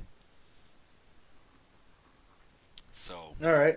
Yeah, anytime. We're very open here, and we're so grateful that you did stop by. Because the nice thing too is I will always say this. I've told my team this so many times. I'm not the greatest player at this game. I just try a little bit harder than the average player, and that's the edge I give. Is I try a little bit harder, and like I'm a crazy like math person and efficiency person. Like I have. That's how I run my businesses outside of the game, and it makes me a lot of money to operate on that level outside of the game, and so that's the same level I bring to the game. And some people may not like that in my alliance, but they're all sticking around, so they must like it at some level, right? Good Yeah, I point. know the feel. I'm a big war strategy kind of person, so Nice. it's not easy. Like here's the C19 guys telling the C22s and stuff how to run attacks and defenses. Yeah, yeah, but man, if your strategy is sound, it doesn't matter what level you are. True, and then luckily it's kept me in the defense lead spot. Yeah, no, that's awesome. Well, that's the thing. That's what's cool about this game too. Is like you can be a free-to-play player or a light spender or whatever, and you can still be competitive during the main event, which is basically RoC, as long as your strategy is better than the big boys, right? Exactly. You can out strategy power. Yeah, any day, any day. Yeah, because it comes down to stamina and participants for RoC basically. So power it does have a factor in season 2. It'll play a little bit of a bigger factor, but also if you just have more people than the other team, you probably win out on some level, right? Well, we literally saw it. We had a pretty good strategy against you guys. You just had double. For every one person we had, you had 2. So yeah. That didn't really work. And you guys had good strategy too. Not to knock you, like you guys had a great strategy also. So we were competing with equal. Like I felt that your strategy and our strategy was very, very much on par. You just had more people. But we also had fun, even though they did have all those castles against us. We still had lots of fun. Oh yeah, exactly, Mar. Yeah. That's the most important part too. We had a lot of fun. It's always fun to. It's obviously as a competitor I love to win everything, but like it's the thrill of the battle is always the fun part too, right? Of course, especially when we're in the higher rankings of our bracket. Yeah, well that's the thing. You were at the top and we were challenging like the top. We were going for gold. We were trying to get into the top 10, you know what I mean? And so we had to make a statement and we fell short, but it was fun trying, right? Oh yeah, it was good. We're always going after high in the rankings. You're going to go against strategy. Yeah, 100%. Or numbers. Yeah, one of the so two. it's good to keep good strong competition. Usually, our other RoC Wars, no one's scoring above maybe 20,000 or so. We're not scoring until the last 45, maybe 30 minutes of the war. Yeah. It's just it always hits stalemates in the attack and the defense. Mm-hmm. Yeah, for sure. Yeah. Yeah. I need to get the whole Discord server set up. I need to adjust for RoC and get my alliance on it. Yeah, I've been struggling to get guys on it. Yeah, you should do it. Reach out to there's a member of our alliance, Kai. She was here for a little bit. I'm not sure if she was here when you're on. Kai Chrysos Kinmaster. If you search that name up in our server here, she basically put together this whole thing, and she's amazing and awesome. And so if you need any tips or tricks or anything, she's probably got the answers for that. Yeah, like I said, I have one that's mostly it's set up, but it's not set up for RoC. Okay, gotcha. Cool. It's set up for another game. Oh, nice. So I had tons of chat rooms. I have probably 12 chat rooms in it. Sweet. Well, toss me an invite someday, brother, and I'll check it out. I'd love to see what you're up to over there. Yeah, like I said, it's I'd say 80%, maybe 90% complete. Nice. But being incomplete makes it easier to adjust. Yeah, totally. Yeah, you can kind of be a little bit more flexible and fluid with it. Yeah, I don't know what time zone you're in, but if you're off stream and it's not late, I can always shoot you that invite. Yeah, brother. I am in Alberta, Canada, so that is Mountain Standard Time. So, you're U.S.? You're Houston, right? Yeah. Texas. I'm in Fort Hood, right in the center of Texas. Oh, nice. So yeah, I think we're on the same time zone because it's 11:04 p.m. for you? No, it's 04 in the morning. Oh, right. So you guys are 1 hour ahead, yeah, because you probably don't do daylight savings or something, or maybe you're the next. You're in the same time zone as L though, right? I'm in Central Standard Time. Yes. Yeah, so you're with Yeah. our fellow Saskatchewan lover. Yeah.